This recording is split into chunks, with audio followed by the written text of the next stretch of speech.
Today we are going to see. What if Edward refused to let Bella die, aborts the baby? So let's get started. I was losing her. Every day she died a little more, and I was the cause. I had put this monster inside her, and her love for me made her hold on to it, despite the knowledge that it was killing her. Carlisle and I had discussed every way possible of ridding my beloved bride of this unwanted creature growing inside her, but regardless of what was possible and what was not, given the supernatural elements protecting the fetus, we couldn't get near an egg. To her thanks to her vicious bodyguard. Jacob had been right. We could have torn Rosalie apart. Personally, I would have taken a little pleasure in it actually, but Emmett would never allow it. Neither would Esme, or for that matter, would Carlisle or Alice or Jasper. For all Rosalie's venom, she was still a beloved member of this family, and none of us wanted this to divide us. I knew that I couldn't make a firm plan of action, or really, even a tentative decision, without tipping Alice off to my intentions. I needed her to go hunting with the rest of my family. It wasn't that I was worried my elfin sister would try to stop me. Watching this thing kill Bella was almost as hard on her as it was on me, but if Bella survived, she would need Alice's help to get through this, and I didn't want to taint their relationship by giving Alice any prior knowledge of what I was about to do. Still, as my family quickly and quietly exited the house, Alice turned her golden gaze on me, catching my eyes for a moment. I can't see anything definite, but I know you're planning something. Do what you must, Edward, but know that she won't ever get over this. I nodded gently, thanking her. I knew that, but I would rather have Bella alive and hating me, than dead because of me. They'd been gone about a half hour. Bella's breathing was labored and painful as she sat on the sofa with the drip in her arm. Rosalie had refused to go hunting with the family, stating that she would hunt when I did, but it didn't matter at this point. Jacob was more than willing to take on Rosalie. Hell, he would do it for the fun of it. It was just an added bonus that I would be using the time he was fighting her to help Bella. He'd promised me he wouldn't kill her, but I reassured him that he would need to use all his smarts to fight her. To keep her busy. She was a strong fighter, and I would need at least 5 minutes. Rosalie, I deliberately kept my voice casual and light. Would you mind getting Bella some more water? Rosalie glared at me, and shot a quick, suspicious glance at me, then rose gracefully and walked into the kitchen. The moment her back disappeared behind the wall, I mouthed to Jacob. Now. Jacob sprung to his feet to follow Rosalie, and in less than a second I had Bella in my arms and up the staircase. Carlisle's study had been set up with a hospital bed for her, and I quickly raised her into the room. Laying her gently on the bed. Shocked understanding filled her beautiful face. Tears poured from her eyes. She clung to me, sobbing, screaming. I steeled myself, knowing that I was doing what was best for her. I wouldn't let her sacrifice herself for my child. I would find another way to make her a mother if she wanted it this badly, but I wouldn't let her die. Please, Edward, please, don't do this. Our baby. Her pleading nearly tore me apart. I couldn't look her in the eye. The pain in her voice was almost too much. I nearly stopped. Then I caught sight of her swollen, distended, grossly disproportionate belly, bruised and battered, and I shut her pleading out of my mind. I had to do this to save her. There was no other way. It's not a baby, Bella, it's a monster, and I won't let it kill you. Deftly, I soaked a cloth with ether and held it over her nose. She stilled almost instantly. I carefully lay Bella back on the hospital bed and pulled Emmett's mask. I've sweatshirt up to expose the lair of the creature that was killing my mate. My fingers worked automatically, stripping her panties and sweats and swabbing her belly with antiseptic, preparing her for a C-section. I could hear the fight raging downstairs between Jacob and Rosalie, and I knew that I had to work quickly. Jacob wouldn't tear her apart unless he had to, but I knew Rosalie wouldn't be so restrained. She would think nothing of ending the dog's life to save the baby's. If I could have cried, I would have been blinded by my own tears, but I tried to control my heavy sobbing as I brought the sharp blade down, cutting just above the pubic bone. Bella's sweetly fragrant blood spilled down from the ugly surgical wound, but I was beyond being attracted by it. The idea of hurting her as killing me, what I was doing to her now was killing me. I took a deep breath, feeling the burning thirst tear through me like wildfire as I lowered my mouth to the bleeding gash and took the placenta between my teeth. Bella. I felt dizzy, unbalanced, like I was floating, but my limbs were heavy, immovable. White haze surrounded me, pushing at the edges of my conscious mind. I knew something was wrong. I pushed through the fog, slowly becoming aware of more, little by little. I felt cold, numb. I was wrapped in a warm blanket, lying in a dark room. I could feel something cold and hard gripping my hand. Something that I was quite sure normally brought me comfort. But now that was gone. I felt empty. I opened my eyes slowly, needing a few seconds for my eyes to adjust to the dim lighting before I realized that I was in Edward's room, in the giant black bed. The curtains were drawn, blocking the huge glass wall so effectively that I couldn't tell if it were night or day. I couldn't hear anything besides a low moaning wail coming from close by. I tried to push myself up, lifting my head, searching for the source of the noise, but a sharp jolt of pain shot through my middle and I fell back with a groan. But not before I realized why I felt so empty. My bump was gone. My little nudger. Oh my God, no. The cold stone thing that I held in my hand moved, stroking my arm gently, and I heard a very familiar soft velvet voice speak my name.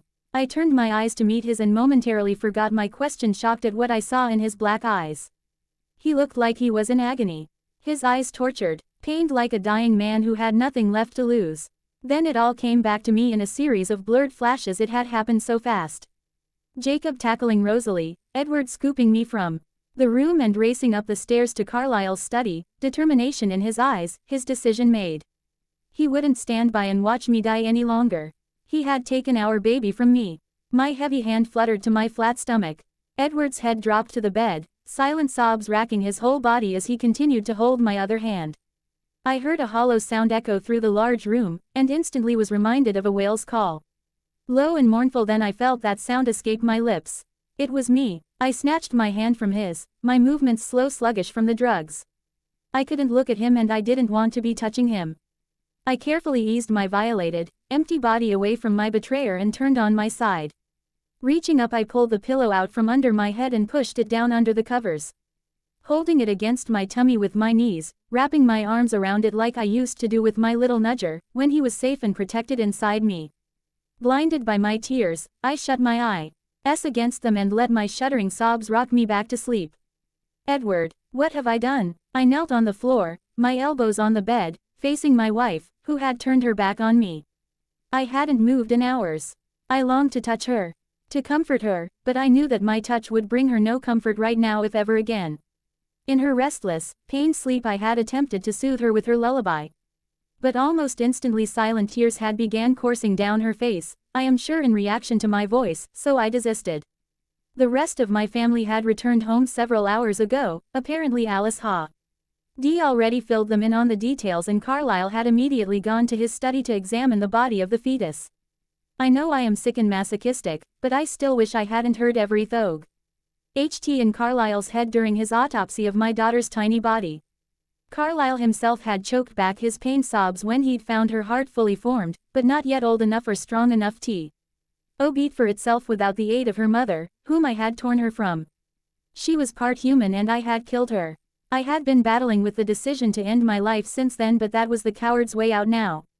I wouldn't leave Bella to face this pain alone. I wouldn't have even needed the Volturi to do it. I knew the wolf pack would come looking for us when Jacob didn't come home to them. Even if Jacob's wolf pack only consisted of Seth and Leah right now, there was no way Sam would stand idly by once learning of his pack brother's death at the hands of a vampire.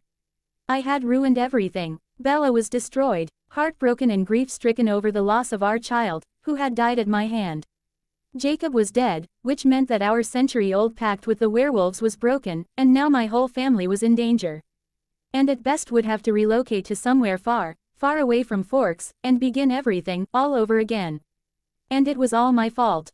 Bella. The next time I awoke I was alone, but I could hear hushed, very fast voices outside my door. It was Edward and Alice, and it sounded like they were arguing. I didn't really care what it was about, so I didn't bother trying to catch the words. My mouth felt like sandpaper, and rasped harshly when I called Alice's name. She instantly stepped into the room, her body slumped and forlorn with her heavy steps, not her usual dancing grace. I saw Edward peer around the door behind her, but I didn't acknowledge him. "Can I please have some water, Alice?" She nodded, forcing a small sympathetic smile to her lips. Of course. That left me alone with Edward. I closed my eyes. Bella. I shook my head quickly. Don't. Just go away, Edward. My voice was harsher than I intended it to be, but I didn't regret my words. He didn't do as I asked. Please, Bella. I am so sorry. I will do anything to make up for this. Anything? I asked scathingly. Anything. Can you give me my son back? I was aware of him wringing his hands in despair. It reminded me of something I'd seen Esme do when she was worried. I would never get the chance to pass any of my quirks down to my son. It was a girl, Bella. He spoke so quietly I didn't recognize the words at first. When they sunk in I was reeling. His voice was pained and broken as he continued. She had a heart, and brown eyes like yours, and teeth and tough vampire skin like mine. She was half human. I'd thought she was a monster. He came forward a few steps, then fell to his knees in front of me, by the bed, sobbing brokenly. I wanted to reach out and comfort him. Run my fingers through his bronze hair, hold his head to my chest, but I couldn't. I just couldn't. I killed her, Bella. I killed her. I am so sorry. I should have listened to you. I didn't say anything. I didn't know what to say. Please, my love, please, can you ever forgive me? I knew what to say now. I wouldn't lie to him. No. I sat silently watching her sleep, as I had thousands of Tim's in the past, but it was different now. Everything was different now. Bella hated me, but as much as that killed me, I felt relief in the fact that she was still alive to be able to do so. Regardless of what the baby had turned out to be, it had still been sucking the life from her body, killing her a little more every day, and I wouldn't live with the knowledge that my child had killed her. She was still alive, and that was all that mattered. I took comfort in her strong and steady heartbeat, and the stability of her vital signs. Carlisle had examined her, and had assured me that she would recover completely from my abrupt surgery. As for the rest of her recovery, well, that would depend on her. My family were furious with me. Upon learning of my plan from Alice, Emmett had raced straight home to save Rosalie, only to find her with the dead baby in her arms and the dead wolf at the bottom of the stairs. It had taken Carlisle, Esme, Alice and Jasper to stop him from beheading me in he murderous rage that I had clearly heard in his head before he'd even reached the house. It would be a long time before Emmett would forgive me for plotting against his wife, though right now he might. NLY blamed himself for leaving her alone, unprotected. He was also very angry at Alice for not warning him, but I hadn't had much time with them to hear the outcome or fallout from that. I was too worried about Bella to pay much attention to anything else. Alice could handle herself. Mainly though, my whole family were in mourning for the baby and in sympathy for my and Bella's pain. Esme and Rose had both imagined the wondrous changes in our lives, had the child been able to join our family, and their sorrow for her loss ran almost as deep as Bella's. Yet, there was another issue. They all knew what the death of the wolf meant for our family.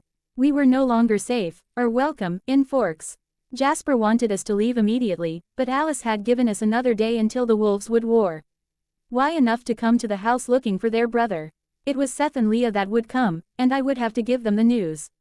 They deserved the truth, and Jacob deserved a proper burial. I owed him that, but I wouldn't put the rest of my family at risk. Alice, Carlisle and I had arranged for the rest of them to leave before the Clearwaters came to the house. I would face them alone, that way if they wanted vengeance. They could have me, not Rose. I wouldn't allow any harm to come to her over Jacob's death. It was my fault, and I would pay the consequences. I'd already done enough damage to my family. Bella, when I next awoke, I was alone. The room was dark, and I could hear no sound whatsoever in the house. Not that that was unusual, my vampire family weren't exactly known for their rowdiness. My head was heavy, fuzzy with confusion, and the wet stain on my pillow reminded me of my sorrow at the same time that I marveled in its refreshing coolness against my flushed cheek. I tentatively lowered my hands beneath the sheet to rest against the bare skin of my now flat belly, still bruised and blackened and a little swollen, but clearly empty of the life it had contained only a few hours ago. Fresh tears flooded my vision and sobs choked in my throat, but I muffled them carefully, knowing that any noise I made above a low whisper would bring Edward instantly to my side, and I couldn't see him now. I didn't want him anywhere near me. I should have known better. Of course he wouldn't have left me alone. I heard the leather on the black couch creak, moments before I felt his weight settle beside me on the bed. His gentle stone touch resting on the swollen curve of my bruised hip. I cringed away from his hand, the movement hurting the fresh wound on my belly, but I didn't care. I wouldn't have him touching me. Especially not there. Get out of here. My voice wasn't harsh. I just sounded dead, even to my own ears. No, my love, I won't leave you alone. I turned my head away, pressing it into the pillow to soak away my tears. Stop calling me that, I whispered softly. Silence. Nothing. No response. Then I felt the bed shaking with his silent, tearless sobs. It would have torn my heart apart to see him like this if I had still had a heart.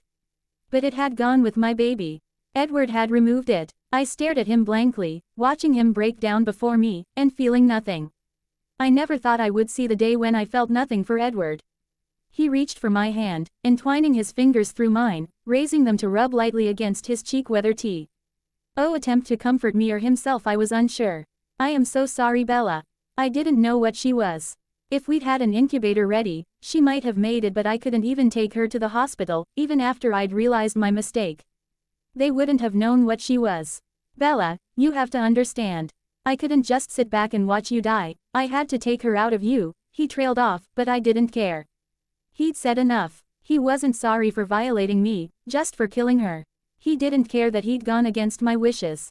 I turned away from him again, finding my comforting wet patch on my pillow and nestling into it. I want to talk with Rose.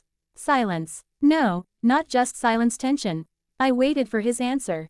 It didn't come. Edward, I need to see Rose. Again, no response. Despite my anger at him, I turned onto my back slightly so that I could look up into his pained face. He wouldn't meet my gaze. My heart lurched. Something was very, very wrong. My mind raced to try to catch up. Rose was my protector, yet she had failed, but if I knew Rosalie, she wouldn't have done so without a fight. A vicious fight. My mind went back to that scene in the lounge room when Edward had asked her to get me some water. Jacob. She had fought Jacob. To the death. No, no, no, no, no. Jacob can't have killed Rose. He wouldn't. Of course he would. He would have enjoyed it too. No, no, no, no, no. Urgent now. I sat up, ignoring the pain that tore through my lower torso at the movement. Edward, what happened to Rose? Is she all right? Did Jake? I couldn't finish. Edward shook his head. No, love. Rose is fine. Emmett took her hunting. They'll be back soon. She wants to see you too. They're all very worried about you. I nodded solemnly. I knew there was something that he still wasn't telling me. Where's Jake? I needed to see him. I knew he had been on Edward's side when it came to my pregnancy, but I wasn't angry at him. Jake had never wanted me involved with the supernatural world, well, not the vampire part of it anyway. Watching the baby hurt me was too much for him. I knew it was too much for Edward too, but he should have understood why I had to try to carry the baby. She was ours. We had made her with our love, and I couldn't kill her. Even though I knew she was killing me. A flash of pain shot through Edward's eyes. His mouth opened, then closed again. He hung his head, just as Alice walked into the bedroom. Carlisle needs to see you downstairs.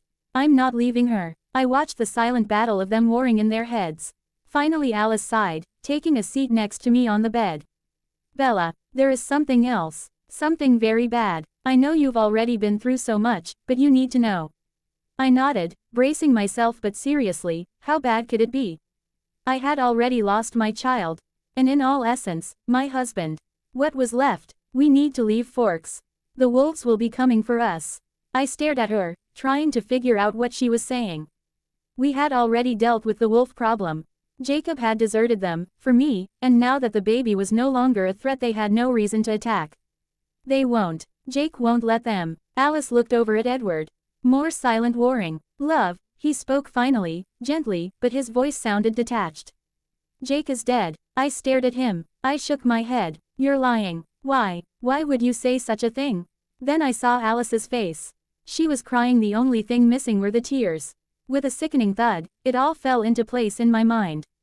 The fight. His reluctance to tell me about Rose. The wolves. No, no, no, no, no, no, no, no, no.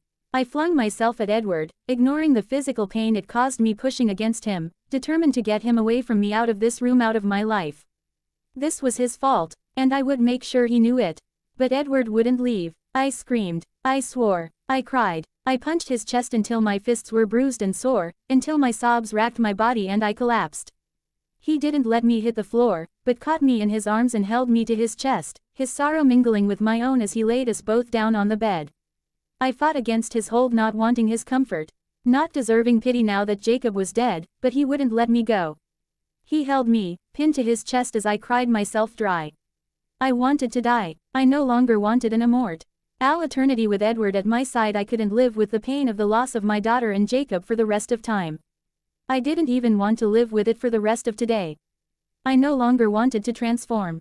I just wanted to die. Edward and I sat together on the couch in his room, my legs drawn up beneath me, facing him, as he rocked our beautiful tiny daughter in his arms. She was exquisite, tiny fingers and toes, almost too small to be real, a perfect, rosebud mouth, dark pink lips, soulful brown eyes, and the longest, most perfect bronze ringlets that I'd ever seen, too perfect to belong to a baby. She was so perfect that it hurt. I felt a sob catch in my throat, and felt a deep ache in my chest. This must be what I feels like to behold perfection. I had never imagined that Annette Hing in this world could be more beautiful than Edward, but now that I'd laid eyes upon our daughter I knew the truth. She was an angel, Renesmee named for both her grandmothers. The sob in my throat was joined by another. I couldn't breathe around them. My chest constricted tightly, the ache turning into a dull burn, and I started to panic. I was once again alone on the bed. The strength and LL of Edward's arms was gone, but instead of feeling relief that he had released me, I started to shake. Then, even in this semi-conscious sleep-like state, I felt the thin, cold marble arms embrace me tightly, trying to still my tortured trembling with her firm body pressed against my back. I knew it was Alice from the comfort I was able to take from her touch. Edward's touch only brought revulsion from me now. Even his constant presence was painful, and yet, the tiniest part of me still loved him for not listening to me. As much as I hated him for what he had done to my child, to me, to us. Having him near me was still better than being alone with my agony. I rolled over in her arms, curling myself into a loose ball, cautious of the pain any movement sent shooting through my belly, and sobbed against her chest. Quietly she soothed me, her gentle touches and soft voice trying to stifle my sobs but only making them worse as I realized she was comforting me again of a pain that Edward had caused me. I had forgiven him for leaving me when I had thought that there would never be a pain stronger than that. But I had been so wrong. I can't bear this, Alice. I can't stand this pain. My first instinct is to run to Edward to abate it, then I remember that it's his fault. I can't even look at him anymore. I hate him. I hate him. I hate him. She held me until my sobs subsided, my tears had entirely soaked through the front of her dress. When I no longer had any tears left in me, she spoke. Edward hates himself for what he did, Bella. I know he caused you this pain, but try to think of the pain he has caused himself. She was his daughter too. He has known that fatherhood was an impossibility for him, for 90 years, but he couldn't risk your life for a child. Don't you see that? Nothing is more important to him than your life, Bella. Nothing. Fresh tears moistened my eyes, but I was determined to keep them at bay. I should have known that Alice would defend Edward's actions. But I wasn't prepared for the pain it would cause when she sided with him. I felt like Alice was betraying me too. I gasped for breath, about to spit my reply at her, but she must have foreseen my outburst because she drew me tightly into her chest, comforting me, and I think deliberately silencing me, while she continued. Jacob even agreed with him. Bella, doesn't that tell you something? Jacob and Edward have never before agreed on anything concerning you, but both knew that carrying that child would have killed you, and neither of them could have lived with that. Jacob sacrificed himself for you, Bella, and Edward sacrificed your love and trust in him just to keep you alive. Don't shut him out, Bella, he's hurting just as much as you are. I pulled back and met her eyes, feeling a flow of blood returning to my arms that I hadn't realized her grip had been depriving me of. 1,000 thoughts flying through my head in that moment. She stroked my hair, and kissed my head. I realized then that for the first time since the surgery he wasn't with me in the room. Where is he? She sighed softly. He's preparing the baby for her burial. I sat myself up on the bed and started to move. Cautious but determined to move unaided. Please take me to her, Alice. I need to see her. Alice nodded. I knew you would. Come with me. She could have picked me up to hasten the process. But I think Alice instinctively knew that I needed to do this under my own steam. Slowly and cautiously she led me by the elbow, out of the room and down the wide hallway to Rosalie and Emmett's room. Once outside she nodded to me. And I made my way alone through the doorway. Edward was on his knees beside a crib that was draped in old, frothy white lace, that stood at the end of their king-sized bed. Inside it lay the most perfect little girl. She looked like a porcelain doll, dressed in a fine, long white christening gown, her bronze ringlets framing her perfect face as she slept peacefully in the crib. Except she wasn't sleeping. I knew that. I knew it, but in this moment, I wouldn't allow myself to believe it. I went and sat on the end of the bed, opposite Edward, and gazed into the perfection of her face. Her sleeping face, I reiterated. At this point, I would embrace denial with both hands if it would help me through just another minute of this torture. When Emmett and Rose returned after sunset, we were still in their room. I knew that I should respect Bella's wishes and just leave her be, let her have some time alone to say goodbye to our daughter, but I just couldn't leave her. I was too scared of what it might mean for us. So, I sat, quietly, unmoving, unbreathing, unblinking in the corner, on the floor, listening to Bella cry. She had taken Renesmee from the crib. Andy curled into a ball with her on the bed, and when I had tried to approach her to comfort her, she let loose such a guttural, painful growl that, for a moment, I was actually scared of her. So no, there was no way I would leave her alone when she was like this. Bella wanted the baby to be buried here, in the gardens of this home that held the essence of our family's love, the home we would have to leave in a few short hours. Never to return to, well, not in this lifetime anyway. I wouldn't argue with her. At this point, the fact that she was able to make coherent decisions both shocked and amazed me. But rather than being comforted by her strength, it scared me. I knew she hadn't accepted what had happened, so what did this mean? Was she in denial? She allowed Rosalie to take the baby from her arms and place her gently inside the tiny coffin that she and Emmett had procured from somewhere where it hopefully wouldn't be missed. Rose's tearless sobs matched Bella's drenching ones perfectly as they settled her inside, arranging her perfectly within the box. I wanted to say my own goodbyes, but Rosalie made it quite clear with her thoughts that if I so much as moved from my spot in the corner, she would tear me limb from limb. I didn't doubt her sincerity. Still, as I watched my beloved bride gradually, yet quite deliberately, remove the ancient diamond ring from her finger and see it loosely around our daughter's big toe, I could have screamed. Everything I held dear was about to be buried in that box, but the guilt of it hung too heavily over me to even try to fight for it anymore. Rosalie's thoughts were smug, even through her grief. I hope this haunts you forever, Edward, you murderous bastard. You never deserved either of them. I buried my head in my folded arms and shut out every thought in the house but my own guilt and shame. I had become the monster that I had always tried not to be. I'd known myself capable of such atrocities, but that I could inflict them upon my own family made me worse than even I would have believed possible. I had never dreamed it would happen like this. What was even the point of abstaining from human blood anymore? I was already a murderer, and this time I hadn't murdered a rapist or a serial killer to rid the world of his evil, I had killed my own child. My own innocent, half-human child. My family would be better off without me. Bella would be better off without me. They could give Bella the comfort and care that I owed her. She could be happy again without me in her life. She just needs time. You both do. I scoffed aloud as Alice's words floated into my head. For a psychic, she could be amazingly obtuse. When I finally lifted my head again, I was all alone in the darkness. Good. My plan started to form loosely in my head. I didn't care that Alice would know what I was doing. My sister knew my head better than anyone else in this world. She would understand my reasons. She wouldn't like it, but she would understand why I had to do it. Bella hadn't shed a tear since she'd said goodbye to Renesmee in the bedroom, and I was surprised that that didn't change as she watched Jasper and Emmett carefully lower the tiny coffin, no larger than a shoebox, into the deep hole beside Esme's gladiolas. Carlyle stood over the grave, an old, worn Bible in his hand as he read a prayer, wishing for her soul to find peace in the kingdom. I wondered, could the spawn of a soulless vampire go to heaven even if she was an innocent? My gaze slid across to Bella, standing arm in arm with Esme. Yes, Renesmee was a part of Bella. She would have to be guaranteed a place with God. I knew my father was more than a little nervous about burying the baby's body. Carlyle's cautious mind had suggested to me that we should cremate her, destroy all evidence. But I couldn't bring myself to do it, and I instinctively knew that Bella would be against it. Then again, what did I know about Bella? I had no right to make assumptions for her anymore. She deserved better. In my attempt to save her, I had utterly and completely destroyed her. That I had violated her body and her trust was unforgivable, and yet, I had been hoping with all my heart that was exactly what she would do. But she wouldn't, ever, I could see that now. She couldn't. I had overpowered her with my strength and determination, completely disregarding her personal choices. I had done it because I loved her too much to lose her. Ironically, I'd lost her anyway.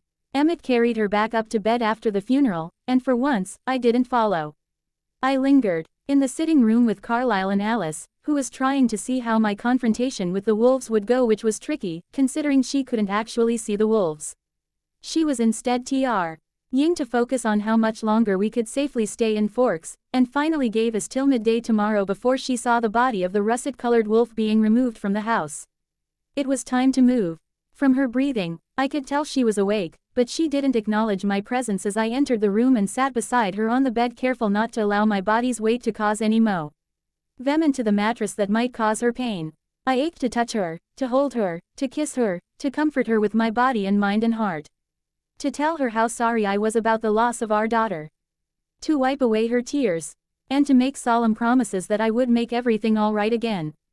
To take her pain away. But I couldn't do that. Not when I was the one who caused it. We'll be leaving Forks in the morning, Bella. It's not safe here anymore. The wolves will soon know about Jacob. They'll be coming for us. Her words were soft, but they cut like a knife. I don't want to go with you. Rage tore through me. The monster in my head roared in anger. You are my wife, Isabella the First will not leave you behind. Her face remained emotionless, unfazed by my anger. I changed tactics. My voice softened. My love, you still need medical attention. You can't get the care you need here in Forks, not without raising more suspicion. I am a monster, the lowest of the low. I am again denying her wishes to protect my family's secret. How much more completely did I want to destroy her? Still, I knew she would listen. She wouldn't expose us. Even now, even after what I had done. I eyed her forlorn expression for a few moments before conceding. You can go with Carlisle and Esme to Denali. I'll stay away. She nodded gently. My dead heart tore within me. See, I knew she'd be happier without me around. She's finally realized what I am. Okay, I sighed deeply, unable to resist from reaching out one last time to touch her hand, hold it in mine. Please, Bella, don't ever forget how much I love you. Please. Her only response was a fresh wave of tears. Bella. Carlisle checked on me again just before dawn, examining my surgical wound, taking my blood pressure, and asking me all the saint doctor, questions about my bladder and bowel movements, the type of thing I wouldn't normally ever want to discuss with my father-in-law, but I just answered mechanically. I was beyond being embarrassed by my bodily functions. In fact, I barely remembered I had them. I was numb. A gentle knock sounded on the door just as Carlisle pulled my shirt back down over my belly. The bruising there had softened slightly to deep purplish, yellowing marks, still tender and sore when pressed, but nothing compared to the pain in the scar across my abdomen. It throbbed constantly. I cautiously rolled over into a sitting position as Alice approached the bed. Against everyone's advice, I had insisted upon seeing Jacob's body before I left here for good. Alice was the only one who had offered to accompany me, with Rose and Emmett having already left, heading east straight after the funeral. Carlisle's orders were that I still shouldn't be walking around too much, especially up or down stairs, so Alice had offered to carry me down to the basement where they had stored Jake's body in the wine cellar. It was a mistake. I shouldn't have gone. I would have preferred to remember him the way he was as I'd last seen him, strong. Healthy, not this limp, lifeless body of a wild animal, fur matted with blood, throat torn, eyes glazed. I broke down, tears pouring, strangled sobs tearing from my throat, and the next thing I knew, Alice was handing my cradled body over to Edward. I started to protest. I didn't want him to touch me, but my traitorous body betrayed me and wrapped around him, holding him close as I wept and wept for my loss, all my losses, including him. I felt the fresh air hit my face as he took me out the front door. He bent down and laid me gently in the back seat of the black Mercedes. Esme was already there, cradling my head, comforting me with her soft voice. I hadn't realized I'd been screaming until I had to draw breath, and the action tore at my raw, scratched throat. I stifled my sobs as I cuddled into Esme's comforting stone form, my tears immediately drenching her lap. I allowed Edward to tuck a thick quilt around me, but I wouldn't meet his gaze. I knew he wanted to say goodbye to me, but I couldn't bear it. I'd already said goodbye to two people that I loved today. I would happily accept oblivion rather than face the third. For as much as I wanted to hate him, I knew that his goodbye would be the hardest. I wasn't ready for that yet. Blank. Esme, will you tell me about your little boy? She angled her head down to meet my eyes, sighing as she admitted defeat. Both she and Carlisle had been begging me to get some sleep ever since we left Forks, but I felt strangely alert since I'd said goodbye to the mangled body of the massive wolf back at the house. I'd been surprised that he hadn't turned back into a human in his death, but I guess that transformation was impossible without his willing it. He had been killed as a wolf, he would be buried as one. Her eyes, always so kind and comforting, took on a pained look as her memories drifted back over the decades, and she recalled her hazy, human recollection of her infant son. I named him Jonah, I gave birth at the house of my widowed aunt, where I had run to after I left my first husband, Charles. She lived in a small, quiet seaside town, not that I ever saw much of it. I was in hiding, so I only ever went out at night to walk along the cliffs. He was so beautiful, he had a mess of long, fine caramel hair and the ocean blue of his eyes was so solid, I was sure it wouldn't change color. I had everything planned. I was going to move east with him, claim myself as a widow and start a new life where Charles would never have found us. She sighed, and shifted slightly so that she could arrange me into a more comfortable position with my head resting on her lap, her gentle fingers sweeping across my face in sporadic intervals as she spoke, caressing my cheek, or rearranging a lock of hair. Her comfort was so genuine, it seemed to come as an unconscious gesture. But it wasn't to be. Jonah was weak from the time of his birth. His color was bad, his skin, fingers and toes took on a bluish tinge, and he didn't have the strength to drink for as long as he needed to grow. By the time he was 4 days old, his whole body was blue, even his lips and his eyelids, and then he just went to sleep one morning, and never woke up. Carlyle reached his arm back between the seats to rest comfortingly on her knee.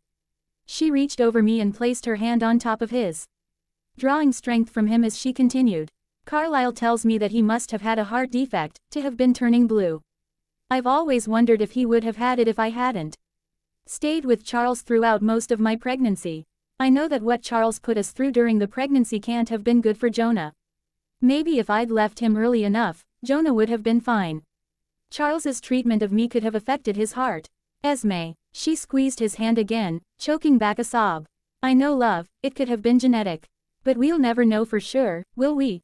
The three of us sat in silence for a long time, processing Esme's words, and our own thoughts.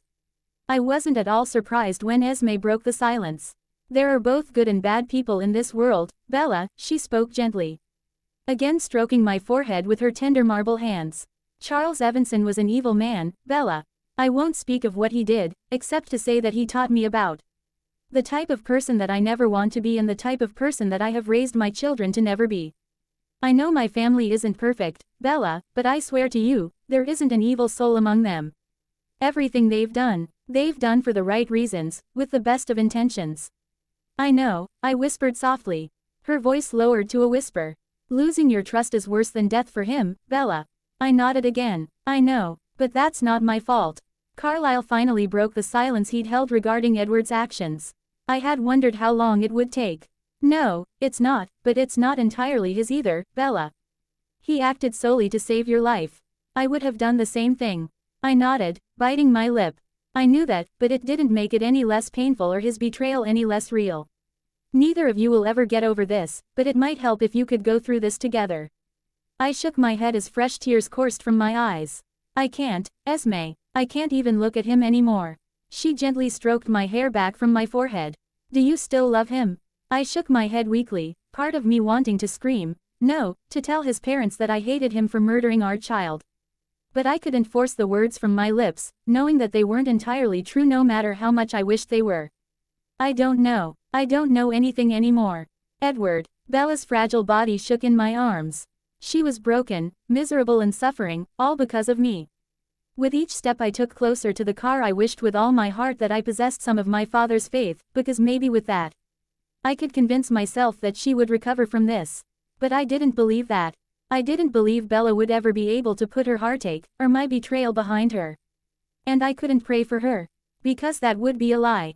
I could only hope. I placed her gently in the car, giving my responsibility for my treasured wife over to my parents, well, for as long as she would let them care for her, anyway. In my mind, knowing how determined my Bella could be, she would leave them and all that reminded her of me behind her as soon as she was well enough. Once upon a time, it was all I had wished for her to be able to move on and put me in the supernatural world behind her, but I never wanted it to be like this. Not at this price. Esme's arms encircled her automatically. And I tucked the thick quilt that Jasper had brought from the house around her, but she wouldn't meet my eyes. She wouldn't allow me a goodbye. I knew I didn't deserve it, I knew it would. Didn't help me feel any closure either, but it still cut me to the bone.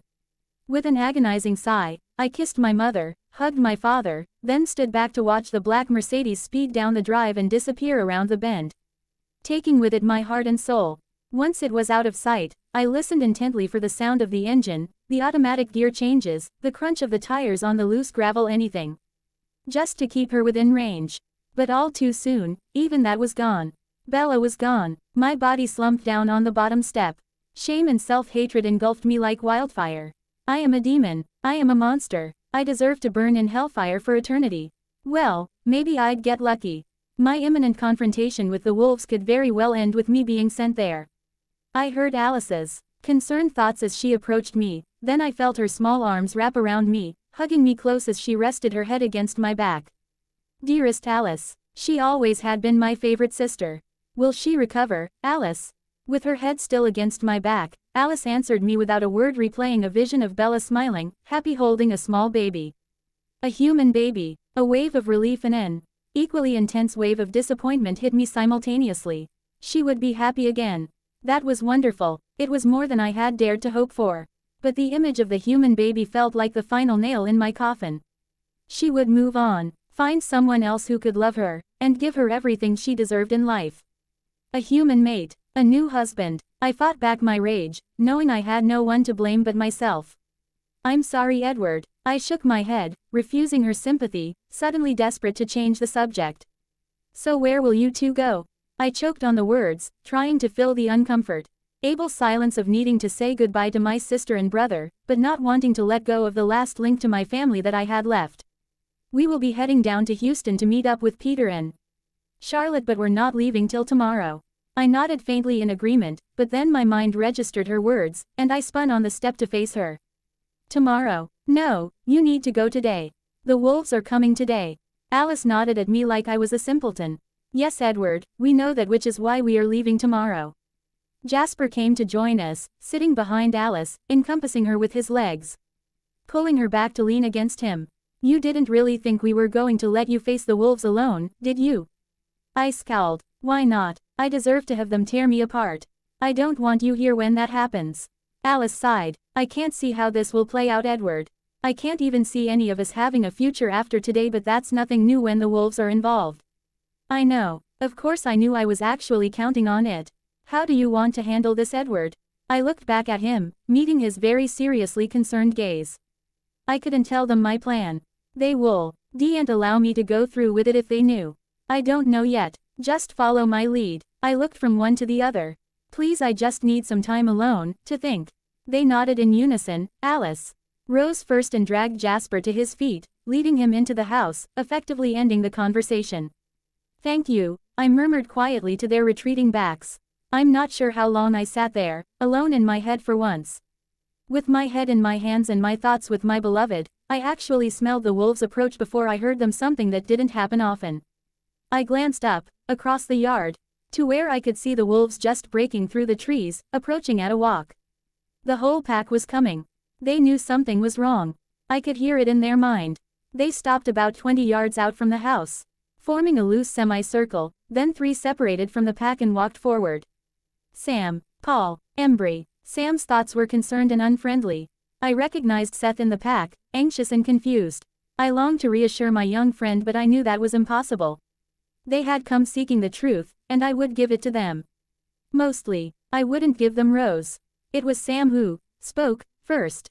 Our reluctance to break the treaty was outweighed by our concern for our brother. We just wish to see him and be assured of his safety, then we will return to our side of the line. Is Jacob here? I knew the question was just a formality. They knew Jake was here or they wouldn't have come this far, and they wouldn't have come as a pack. I nodded. He is here, Sam. I apologize for causing you all such worry. I have been debating on the best way to inform you of some bad news. Sam tensed. I knew I had to explain the circumstances to him before I actually broke the news, because once I did, they wouldn't want to talk anymore, and if nothing else, Billy Black deserved to know the reason for his son's demise. You know of Jacob's love for Bella. We all do. I planned to remove the child within her, the child that was killing her, and Jake offered to help. A low growl rose from one of the pack. I saw his thoughts run through the pack's mind. They killed him. Snarls erupted from the pack, almost as one and I saw the bristles rise upon the backs of the 3 wolves closest to me. I held my hands up, sensing that I only had seconds left to complete my explanation. Alice and Jasper, despite my warnings, had both come to flank me, showing their support, but if this was going to come to a fight, I didn't want them involved. I had enough blood on my hands already, without adding that of my favorite siblings. My voice rose higher than I intended, struggling to be heard of the increasing volume of the pack's growls. I accept full responsibility, Sam. I allowed him to fight, knowing the passionate emotions behind Bella's protector. I hadn't thought it would go as far as it did, but I knew it to be possible. I am to blame for Jacob's death. As I spoke the word, death, the small wolf that I recognized as Seth choked out a sorrowful, soul-wrenching howl, head thrown back, eyes sad and mournful, and dripping with tears.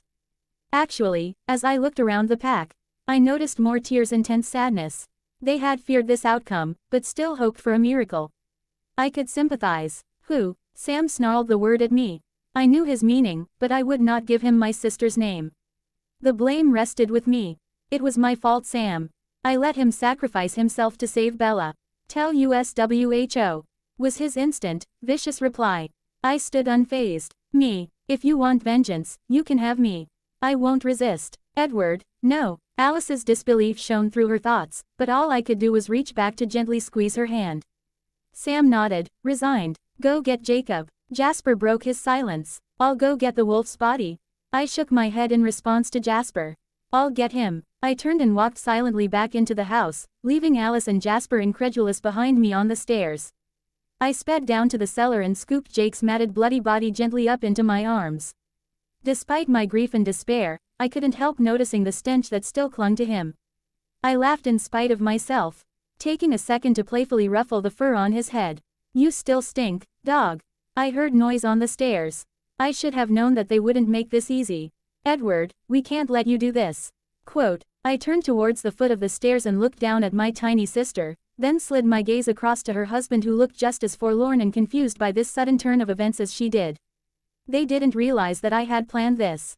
My decision involved the wolves, so Alice couldn't have seen it coming. I had accepted my fate. I just hadn't predicted that they would be here to watch. I don't really see another option, do you? Alice hung her head, ashamed to admit that she did not. Alice, Jasper, I love you both. You are the best family I ever could have hoped for. You all of you, have given me a better life than any monster deserves to experience, and I am so proud of you all. Please, pass that on to them for me. Tell them all that I love them.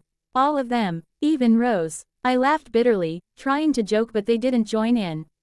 Especially Mom and Dad. Jasper nodded. I leaned towards them in turn, hugging them goodbye with one arm, while I held Jake cradled in the other.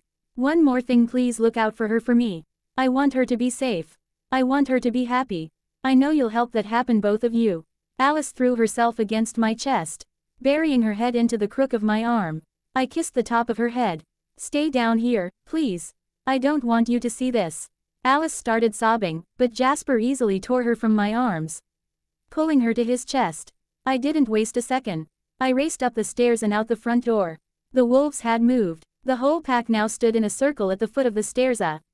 They looked up at me as one when I appeared in the doorway with their fallen brother in my arms. Seth and several others were lying on the ground.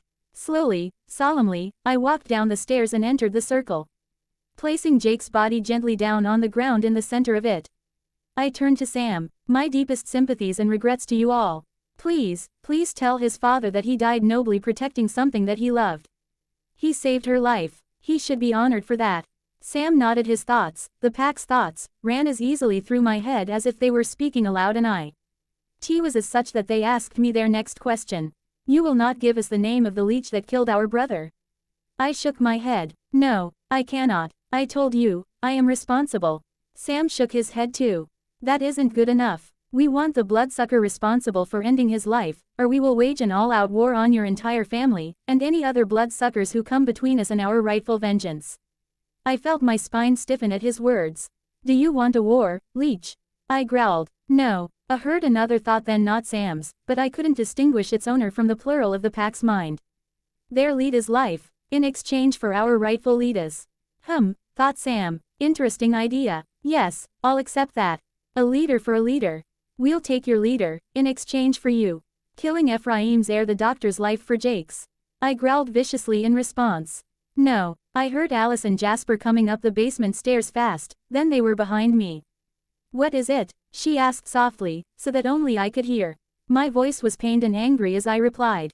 They don't want me. They want Carlisle. Bella. The Mercedes sped through the daylight hours, impossibly fast, without seeming to turn ahead. It was like we were invisible. I couldn't help a small internal laugh as I imagined Carlyle possessing vampire superpowers. Fantastic ideas of his special abilities include a cloaking mechanism inbuilt to his rocket-powered car that effectively hid us from weak, unsuspecting human eyes. Funnily enough, up until 2 years ago, I might have actually believed vampires to be able to possess such dark, extraordinary gifts. That is, if I had believed in vampires at all back then. Every single perspective I had on the world had changed though, once I met Edward. Edward, I sighed, fresh tears springing to my eyes even as I thought his name. The aching, gaping hole in my chest had returned, but this time it was accompanied by an identical hole in my womb. I ached for my baby, my heart ached for her. My arms ached to hold her, my breasts ached with a backlog of the milk my body produced at a rapid rate, milk that would never get its chance to feed and sustain her rapidly developing body. But although I was ashamed to admit it, all of these aches for my baby paled in comparison to the ache I felt for Edward. My little nudger wasn't a monster. She never had been, I knew that from the very beginning. And if Edward had just listened to me, trusted me when I tried to tell him about her, then none of this would have happened. He hadn't realized until after he had torn her from me that he was wrong about her, and by then, it was too late. She was gone. I didn't care that my body wasn't strong enough to survive her. If he had helped me, we could have found a way. Then he could have turned me after her birth, and we could have been a family.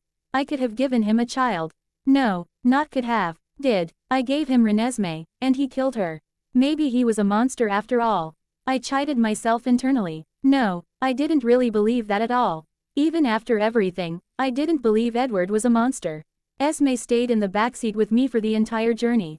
She tried several times to make casual conversation with me, but I wasn't in the mood for it. I hoped she didn't think me rude for refusing to chatter mindlessly while my child's burial was freshly replaying itself again and again through my mind. Esme gave me a sad smile and tucked me in against her side. She understood. Twice I asked them to drop me off at an airport so that I could hop a flight to Phoenix. They'd fulfilled their promise to Edward, they'd gotten me safely out of Forks, but with kind smiles, they dismissed my requests immediately, telling me I was better off with them, for the time being at least. I wasn't well enough to be on my own yet.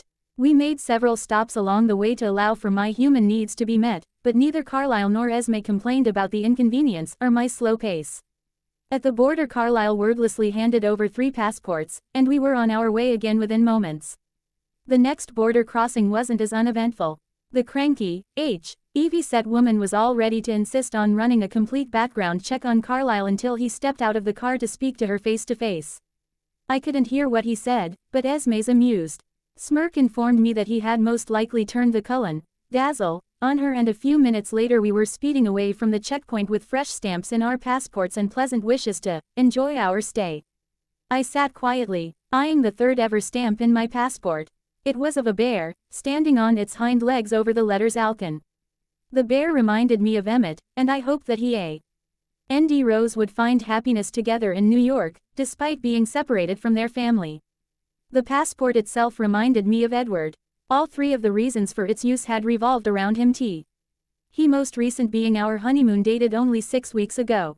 It felt surreal that only 6 weeks ago we were newlyweds and planning our eternity together, and now nothing. I fell asleep again soon after, dreaming that the chilled steel arms around me belonged to another, only to wake suddenly in fright as those arms became snakes that were squeezing me, tighter and tighter, choking the life out of me.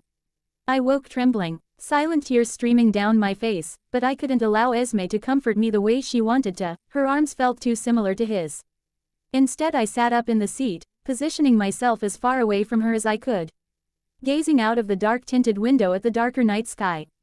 At first I wasn't sure what I was seeing. Green shiny swirls were dancing and swaying across the black sky. At first glance I thought of fireworks, but they just exploded, they didn't move with this ethereal grace. Carlyle's gentle voice supplied me with their name. Northern Lights, Bella. Of course, Northern Lights. Their magical beauty held me entranced as I watched them cavorting across the skyscape. I huffed defiantly. I seemed to be a sucker for magical beauty, didn't I? Angry at myself, I turned away from the window and lay down across the seat, again resting my head on Esme's leg, and pulled the quilt over my head. Why did everything have to remind me of him? All I wanted was to hate him, but in true Bella Swan style. I couldn't even do that properly. Blank, underscore, blank. I woke as Carlisle pulled into the drive of a very opulent-looking, sprawling white brie. CK homestead, thick white columns supporting the front terrace, and sprawling, lush green lawns surrounding the property in every direction. 2 fat horses grazed in a nearby field, and a third, even heavier-looking horse was tied outside a row of stables, sweating heavily and looking like it had just had a workout. Kate appeared from inside the stable and waved a friendly greeting towards our approaching car. Clearly they were expecting us. I wondered what they had been told about the situation. I also wondered why I hadn't considered how uncomfortable this temporary living arrangement would be before now. These were still Edward's family members, they had been present at our wedding, so how would they feel about me for ending the marriage so quickly? In the seconds that it took for Carlisle to pull the car to a halt in the circular drive, Kate was already there waiting, holding my door open for me as she helped me from the car. She didn't seem angry with me at all. In fact, her wide smile was friendly and inviting. "Greetings, Bella. Welcome to our home." I smiled back, nodding my head slightly, in greeting. "Please excuse my appearance, I'm sure I smell like a stable. Come inside and we can all freshen up. And then I'm sure you would like to see your rooms, Bella, so that you can rest." I politely shook my head, a little shy about making arguments already, but the last thing I felt like doing was even more resting. "Actually, I was sort of hoping you might introduce me to your horses, if that's all right. I've been resting for weeks, I need a little exercise." Carlisle shot me a warning gaze. But a grinning Kate comforted him before I even had the chance to open my mouth, holding his hand steadily in both of hers. "Don't worry, Doc, I won't be giving her show jumping lessons just yet." She kissed his cheek, then turned and hugged Esme. I heard her say something, and Esme's quick buzzing response, but it was too fast for me to make out the words.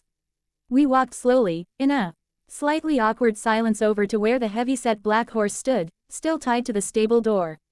He turned his head curiously towards me, and as I approached him, my hand held out for him to sniff. He gently nuzzled my palm with his soft, rubbery lips, searching for food. I laughed when his whiskers tickled my hand. I stroked my hand down his thick, heavily muscled neck, the thick mane reminding me of the way I used to tangle my fingers in Jake's fur. "What's his name?" She ran her hand down his neck. "Déjeuner. He's my favorite. The 2 mares over there are Naiad and Folly." I frowned, trying to remember my French lessons. Then gave her a small grin when it came to me. "Déjeuner as in, lunchtime." She grinned back, clapping the horse on his sleek, smooth shoulder. Loosely translated, yes, it's sort of a family joke.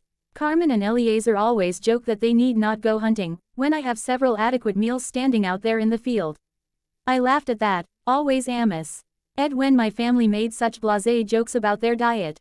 My former family, my head nagged quickly. If I'm not with Edward anymore, they are no longer my family.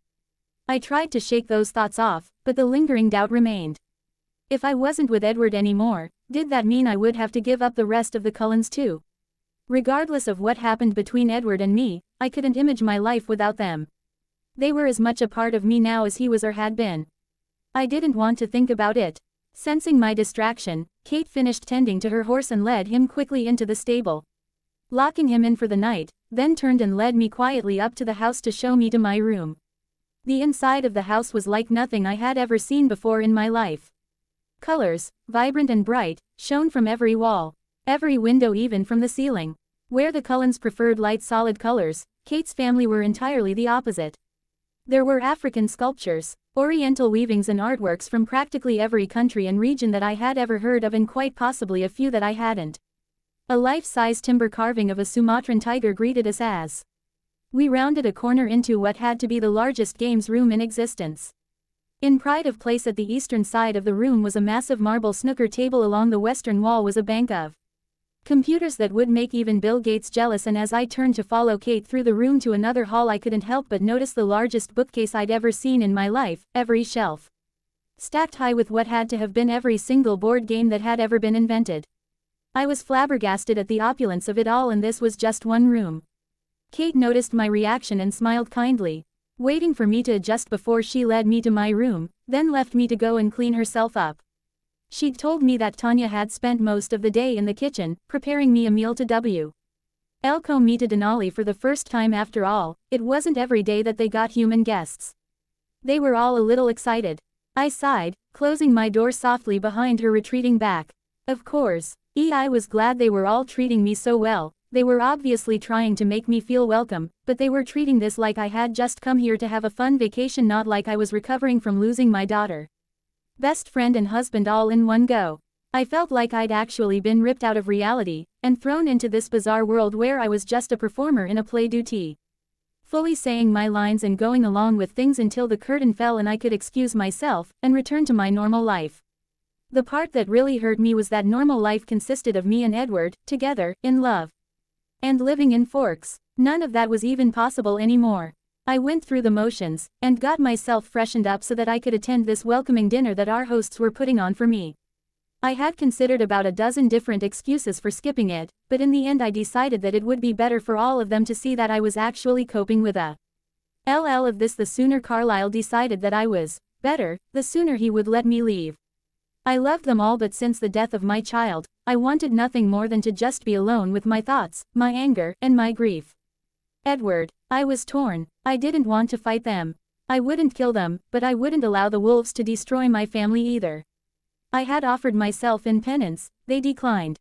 End of story. They had no rights to Carlisle, now or evermore. My father would not be made to pay the price for my actions.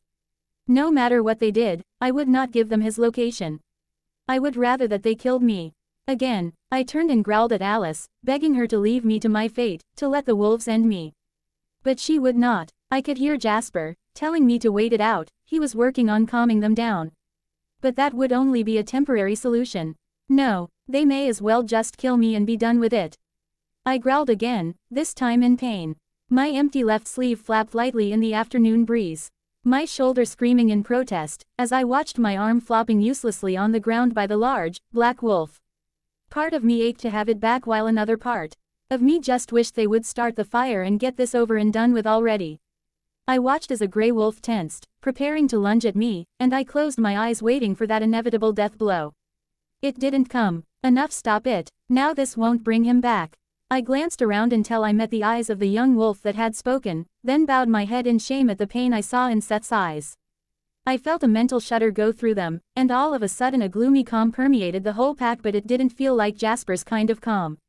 This felt like resignation. The young wolf stepped forward and picked up my dismembered arm in his mouth. Slowly, he crossed the circle, his eyes never leaving mine, and dropped it at my feet. Tears streamed from his eyes, dripping from his fur, as his black eyes bore into mine. I trusted you. I know, Seth. I'm so sorry. Sam approached us quickly, rubbing his head against Seth's shoulder to comfort his young brother in an animalistic gesture as old as time. Seth is right, we have business to attend to. But know this, the treaty is broken. You are once again our blood enemies. Leave this town tonight now and never return, for you will not be granted a truce again. If we ever cross paths with you again, we will kill you all. I nodded my agreement. We were officially banished from Forks, but I couldn't help but be disappointed that they had allowed me to keep my pathetic existence. For their generosity had given me the one thing that I knew I couldn't bear, to live with an eternity knowing that I had betrayed my beloved bride, and murdered my own miracle child. An eternity of pain. I couldn't help but wonder if that was maybe the point to letting me live. No, these were good kids, who'd seen enough death for one day. I'm sure they didn't think maliciously even towards me, who most certainly deserved it. I watched them as they gathered their ranks and carried Jacob's body between them, making slow progress across the lawn as they headed for the trees. I bent, slowly reaching for my twisting, writhing limb, and deftly held it in place until the skin reknitted. I flexed my fingers, testing them. Good as new. Without a word I turned and walked slowly toward the garage. There was only one place left for me in the world now. I wasn't welcome there, but I couldn't stay away. I threw back the dust cover from the red Ferrari in the deepest corner of the garage. Not the most inconspicuous choice of transport, but it was all I had left of her. It was funny that I should feel that way about a car that she had never seen, let alone set foot in. But it still comforted me. This car reminded me of a time when my beloved and I were happy, when trust actually meant something between us. I gunned the engine, threw it into gear, and flew out of the garage. Already doing 70 by the time I reached the wide doors. I heard Alice and Jasper's parting thoughts in my head as I screamed past them, the gravel flying away beneath my wheels. We love you. Good luck. Single quote. Blank, underscore, blank. Bella. I didn't want to get out of bed. It was warm, safe here. Sleep was an escape, the drug that Carlyle was giving me for the pain ensured me a comatose-like sleep, no dreams, it was bliss. I didn't even feel guilty for taking them, even though the pain I felt now was more emotional than physical. The long scar across my abdomen had closed nicely. According to Carlyle, I had to take his word for it. I couldn't bring myself to look at it. I hadn't been out of my room since my first night here, what I assumed to be about a week ago. I couldn't be sure. The amount of times that the sun had risen and set outside my window just hadn't seemed important enough to count. Kate had been in several times, clad in stylish jodhpurs, inviting me to join her for a leisurely ride, but I declined. Ever since I learned on that first night at the dinner table that Kate's mare, Folly, was heavily pregnant, I had lost any and all interest in the horses. I knew exactly why too. I was jealous, bitter, jealous of a horse. I knew it was irrational, but I didn't care. I didn't want to be anywhere near them. Esme came often to sit with me, and as much as I loved her for her kind heart, I couldn't help but feel just a little responsible for the pain I could see in her beautiful golden eyes. Pain at having her family torn apart. Pain that I couldn't forgive Edward. I cringed as I thought his name, even as my traitorous heart rejoiced at the reminder of him. I wanted so badly to purely hate him, but I physically couldn't. I knew he still loved me, and I knew he only acted to save my life. But how could I love someone who could murder an innocent baby, no matter what his intentions were? I missed her presence within me. I sometimes felt little spasms inside me, more often than not. They were just the gurgling of my starved tummy, but they always reminded me of my lost little nudger. They all brought me food, often, trying to tempt me with various aromas of exotic meals from various corners of the earth. When that didn't work, they tried plain, simple fare like scrambled eggs on toast, or tinned soup, but I just wasn't hungry. They tried hot foods and cold, solids and liquids, but nothing could entice me. When Carlyle told me I was suffering from depression, I nearly laughed. I could have told him that. Then he told me he wouldn't be giving me any more painkillers, because they seemed to be making me worse, instead prescribing me with a daily dose of Prozac and insisting I take a regular walk around the grounds. The laughing mood went away, but I didn't protest. I knew it wouldn't do any good. That night, I tossed and turned, unable to find a comfortable position to sleep in.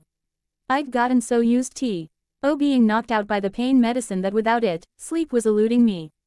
When I finally drifted off, it was to the same dark, disturbing dreams that I had suffered with during my pregnancy, a small, innocent-faced child tied to a cross, protruding from a pile of bones and bodies of all the people that I loved.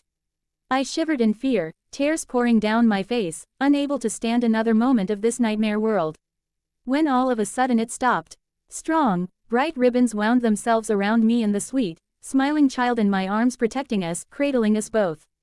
In this dream, I couldn't tell if the child was a boy or a girl, but it didn't matter. I knew it was my child, and I knew they were safe. I allowed the fear and the pain to fall away as I fell into a restful, comfortable sleep with my child in my arms, bound together with silver ribbons as strong as steel. Edward. I slithered, unseen, a ghost on the dark city streets of Anchorage, Alaska. I was on my way to her, but I was stalling, trying to buy some time before I saw her again. No one noticed me, or, if they did, they didn't spare me a thought. I hated big cities, they were too cold, too impersonal. It was always easier for us to hide what we were in a city, but it came at such a price to our personal calm, that it just wasn't worth it. We all preferred quiet little country towns like Forks and Denali, where my Bella was now hiding from me. I tried to block out all the thoughts, there were literally hundreds of them, murmuring in a loud, uncomfortable buzz in my ears. Oh, how I wished I could just turn it off. Adulterers, liars, cheats, thieves and brigands and their thoughts of justification filled my head, poisoning my mind with their evil. I was so used to this that it usually didn't bother me anymore. But there it was, one whose thoughts I couldn't ignore. A rapist. My head snapped in the direction it was coming from, and I subconsciously started my hunt. I would not allow this bastard to destroy anyone tonight. I turned down a laneway between a butcher's shop and a dry cleaner. The thoughts got louder. I heard a sickening blow as he struck her. I heard a girl scream, short but high-pitched, before the sound became muffled, most likely by his hand. Blinded by my sudden rage, I tore into the dumpster alley and rounded on the pair, a deep growl tearing from my throat. Effortlessly I hit him with the back of my hand in the face, sending him sprawling into a pile of boxes 6 feet away. The girl screamed again. I turned on her. She was only young, still a teenager. Her long, Brunette hair was swept back in a ponytail, leaving exposed the bleeding fresh gash on her face from where the bastard had hit her so hard he split her skin. The scent of her fresh blood so close so available was intoxicating. I closed my eyes and grit my teeth. No, I would not do any more damage to this girl. Run home, now. She didn't respond, but after one final confused stare at me, then at her attacker. She decided she didn't want to know how I did that, settling quickly on the idea that I must be a superhero. I might even have laughed at her thought, had I not already been so irate. She turned, still clutching her bleeding face, and sprinted down the alley. I turned to face the monster. He was trying to pull himself up to a standing position, but his head was still swimming from my blow. He was short and stocky, with a vile mind. He reminded me of another man, not so long ago, who had intended to hurt Bella in the same way. I had let that monster live, because I didn't want to be a killer anymore. But what did that matter now? I had killed my own child. I was a killer. I was a monster of the worst kind, no better than this piece of scum in front of me. Surely it would make me more of a monster to allow this rapist to live. Without another second of hesitation, I lunged for him. What did it matter now? As the sweet, warm life-giving fluid trickled down my throat, my decision was made. I couldn't ever make it up to Bella, but I could help make the world a safer place for her, and for the tiny child I had seen in Alice's vision to live in. I would still protect her. I had to. After all, what else was I good for, but killing? Blank. I shouldn't be here. Carlisle had told me over the phone how much Bella was struggling to recover. And he was quite certain that my presence wouldn't help her situation one bit. He had practically ordered me to stay away, but he should have known better than to even try. She was my whole world. I couldn't leave her to suffer alone. She was so thin. Her baggy, old sweats were even baggier than they had been. Her cheekbones protruded at a sickening angle through her pale, lifeless skin. Her ONCE delicious-smelling chocolate tresses now lay clumped, oily and dank, on her pillow. I ached at the sight of her. I didn't know what to do, but I had to do something. I couldn't leave her like this. She rolled over, her arms shooting out suddenly as if reaching for something, and called out loudly in her sleep.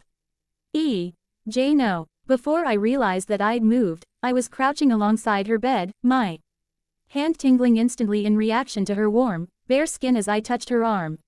She stilled instantly. Tentatively, I eased my body onto the bed beside her, sliding myself in where I belonged, next to her weak form on the large bed. Automatically wrapping my arms around her and holding her to me, positioning her so that she slept with her head on my chest, as she had done for the past 2 years. I rejoiced when she snuggled against me, wrapping her arms around my waist as if she were embracing a small child. I knew that, come morning, things would be very different, but the fact that subconsciously she still wanted me, or at least her body did, was a comforting thought. It was enough for now, anyway.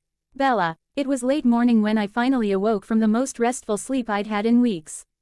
My body felt relaxed and calm, and for the first time in over a week, I actually felt like getting up. I took a long, hot shower, taking that extra time to do all the little things like wash my hair and shave my legs and armpits. Someone had even gone to the trouble of stocking my bathroom with my favorite strawberry shampoo and a freesia body wash. It actually felt good to be clean again. I found my clothes neatly stacked away in the wardrobe and pulled on an old pair of jeans, then had to search for a belt because they didn't seem to want to stay up. I teamed it with a warm sweater, and a pair of boots. Deciding that I might as well take Kate up on her offer of getting acquainted with the horses today. I would just steer clear of Folly. It seemed like a good way of fulfilling Lee's other requirement of getting some exercise. I was impressed. Carlisle's Prozac seemed to have done its trick much quicker than I had expected, at least. That's what I was attributing my altered mood to right up until I heard a faint knock on the door and turned, coming face to face with Edward, bearing a tray of fresh fruit and hot buttered toast. Snippets of my dream came back to me, and I suddenly realized why I felt so secure when bound to my child with the strong ribbons in my dream. They weren't ribbons at all. Edward had held me last night. In that instant my tentative hold on my good mood vanished. And I quickly turned my head, refusing to meet his eyes. I spun slowly on my heel and went back to the bed, curling up in the middle, pulling the covers up to disguise my shape. I heard his sigh of disappointment. But I didn't care. Good morning, Bella. I heard the tentative, friendly greeting, and I knew that this must be hard for him, but if he thought it would only take me a week to get over him stealing my baby from the safety of my womb, then he was sorely mistaken. I barely recognized my voice as I responded, it was so full of venom. It was, until you showed up. He tried again, his voice forcibly bright, seemingly deliberately ignoring my hateful retort. I brought you some breakfast. You're too thin, love, you need to eat something. There was genuine pain concern for me in his voice. But I didn't care, I didn't want anything from him. Not now, not ever again. I'm not hungry, just go away. My traitorous stomach chose that exact moment to betray me to Edward. Growling loudly in protest at my false statement, I felt the bed move slightly as he sat on the edge and slid the tray towards me. I lashed out, punching the tray from beneath the quilt, sending it flying into the wall with a loud metallic crash. I couldn't stop myself. I kicked and thrashed on the bed, and when I found a solid target beneath my boots, I kicked even harder. I sat up, half blinded by a curtain of damp hair as I hit him, punching and slapping any surface I could connect with. I hadn't realized that I was crying actually, it was more like wild screaming, until I heard Fu T steps enter the room and suddenly it wasn't Edward in front of me anymore, it was Carlyle. He held my wrists, gently, yet effectively restraining me, pinning me to the bed until my hysterical fit had passed. I could see Esme across the room, holding Edward in her arms, trying to talk to him, but his attention was still fully focused on me. Carlyle spoke first. Edward, I think you should leave, son. Esme, please fetch my medical bag. Quote, with a sigh of tormented resignation, Edward allowed his mother to lead him from the room. She was back in an instant, handing Carlyle his bag, and after a second or two he withdrew from it a shiny needle. My eyes widened in shock as he slid it neatly in under my skin. It's just a mild sedative, Bella. You need to keep resting today.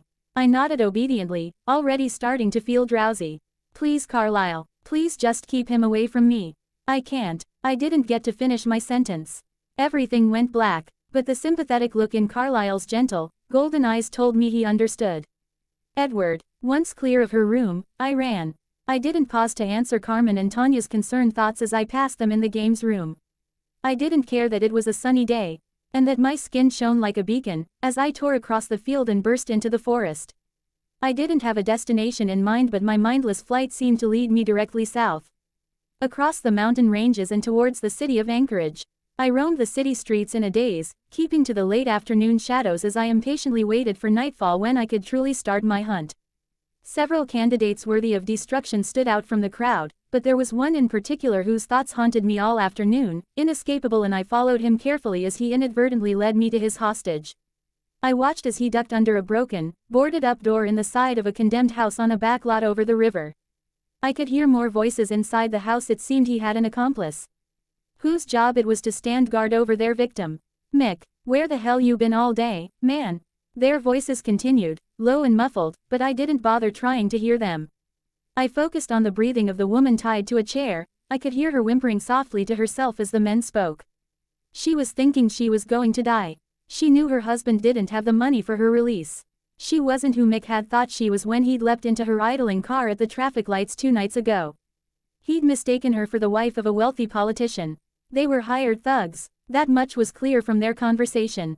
They were holding her for a ransom, which it appeared they had just learned they weren't going to get. Their muted conversation now was about how they should kill her.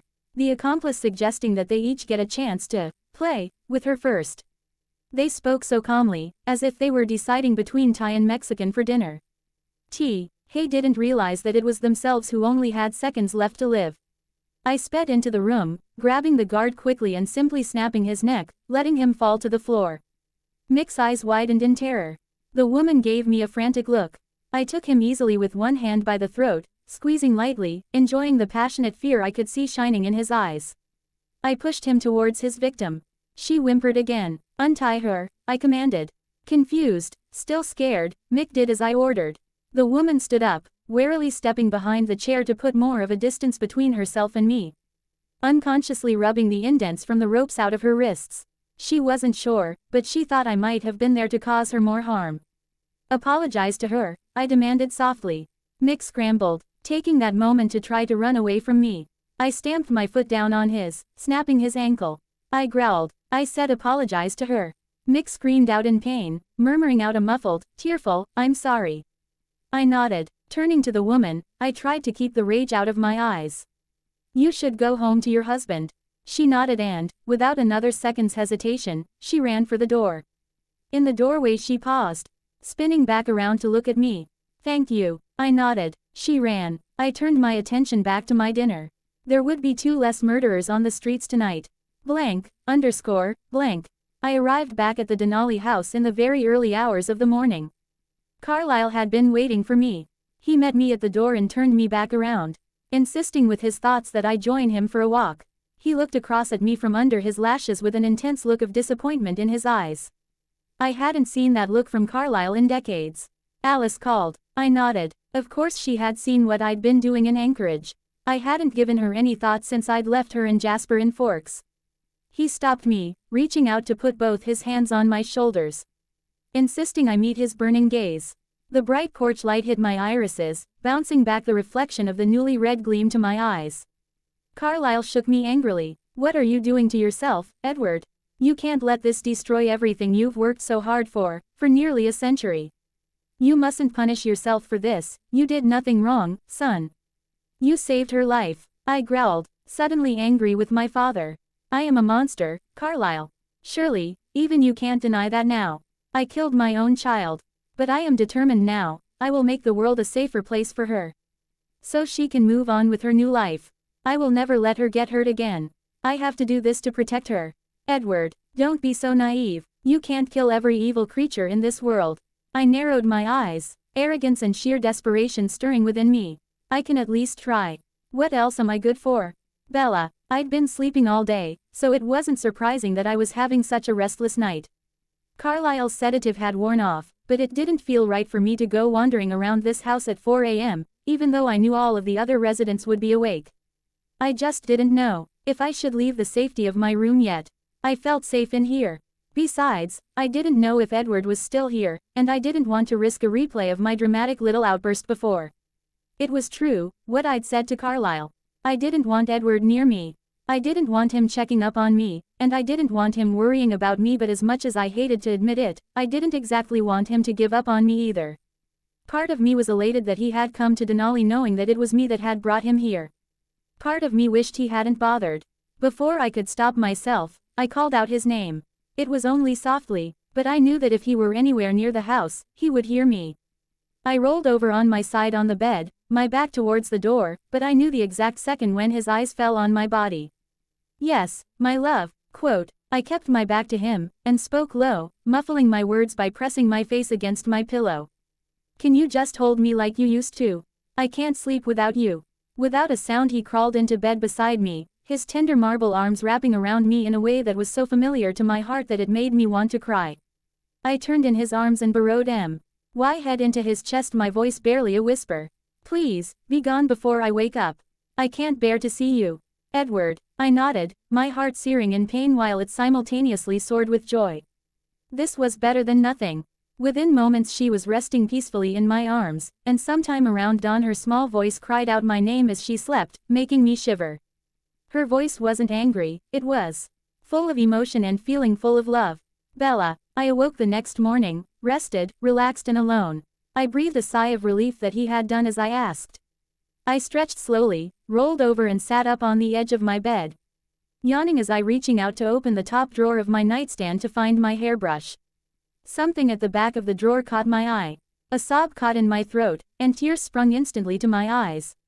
But didn't spill over. I wouldn't let them. It was a thin, silver bracelet, the very same thin, silver bracelet that my best friend had given me only a few months ago before he learned that I was engaged to his mortal enemy. I picked it up, carefully cradling the tiny wooden carving of the wolf in the palm of my hand. "Oh Jake." I fluttered my hands, fanning them in front of my face, trying to still the tears. "I'm not gonna cry, I'm not gonna cry." With stubborn determination I swallowed the lump in my throat. In my other hand, I cupped the heart-shaped diamond, Edward's representation of his love for me, and held the 2 pieces side by side, comparing the two. I'd lost them both that day. My wonderful, goofy, adoring best friend now lay cold in the ground, because he would rather have sacrificed himself than watch me be tortured from within by a difficult pregnancy. And my husband, I still struggled with that word. I'd done a lot of thinking over the past few days, and what it basically came down to were a couple of simple questions. 1. Did I still love him?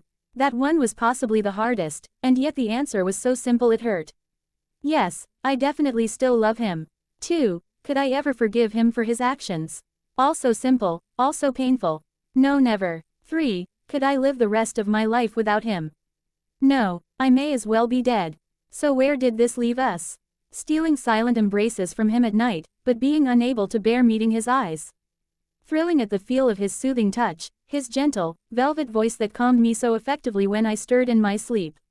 Yet unable to imagine myself ever kissing him again, ever making love with him again.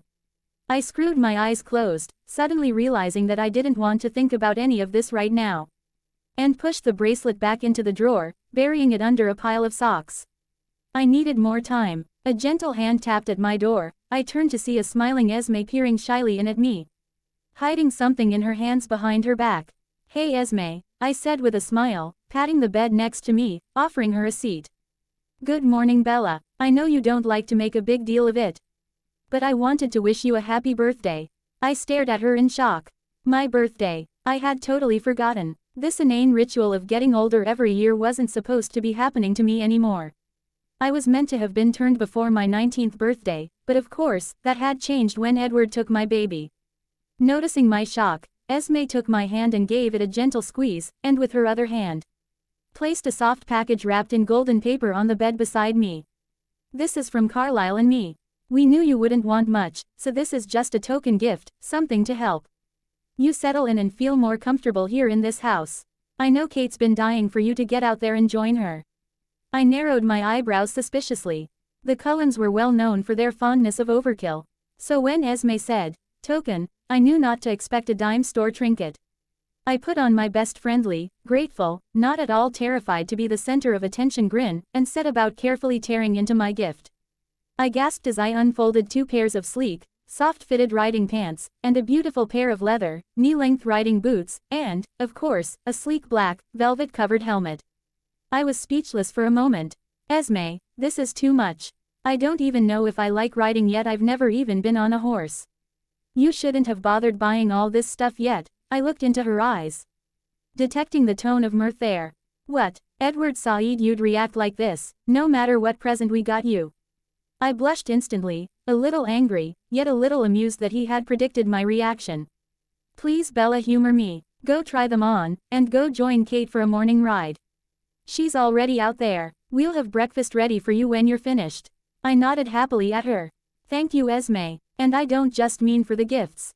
Thank you for, well, everything," I finished weakly. She smiled as she pulled me into a tight hug. "You're very welcome, my dear. We all love you Bella. I want you to know that that hasn't changed just because you and Edward are going through a rough time. You will always be a part of this family." "A rough time?" I almost scoffed. That was one way of putting it. I nodded though, in response to her statement. "Honey, we know how difficult this birthday is for you. If everything had gone to plan, you never would have made it to 19 human years. Carlisle and I want you to know that if you want to talk about anything at all, or if we can ever help you in any way, we are both here for you." "Okay," I nodded, again struggling with the lump in my throat. I would be taking them up on that offer sooner than they realized, once I'd heard back from the University of Alaska Southeast regarding whether or not they still had a place for me. "Thank you, Esme," she nodded, giving me a final, comforting pat on the shoulder before leaving me alone with my thoughts and my gifts. I should have known that my birthday wouldn't have one unforgotten amongst this family even when I myself had done the forgetting. 10 minutes later, dressed in my perfectly fitting new jodhpurs and boots, with my helmet under one arm, I stepped out into the bright sunshine. Heading towards Kate's stables. Tied to the doors, as Déjeuner had been that first day, were now 2 horses, the familiar black stallion, and a gentle-looking, yet still massive, honey-colored horse with a fair mane and tail. She turned her gentle brown eyes on me, watching my approach, and whinnied in greeting.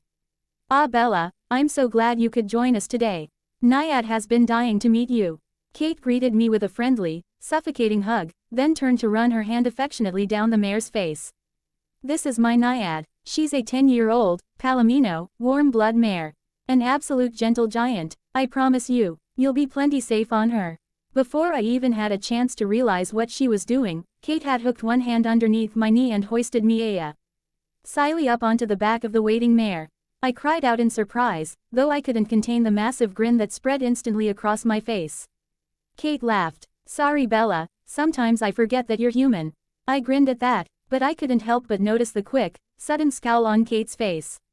What's wrong? She smiled, quickly settling herself onto her own mount and tying the lead rope. That was attached to Naiad's bridle securely around the pommel of her saddle. Nothing, I'm just trying to ignore the threats your husband is growling at me. He says he'll have me dismembered if I let any harm come to you. She grinned widely, clearly unfazed by Edward's overprotectiveness. I glanced around the yard and towards the house, searching every window and shadow for a sign of him, but I couldn't see him anywhere. I had a feeling that no matter how far Kate and I rode this morning, he wouldn't let me out of his sight, but nor would he let me see him.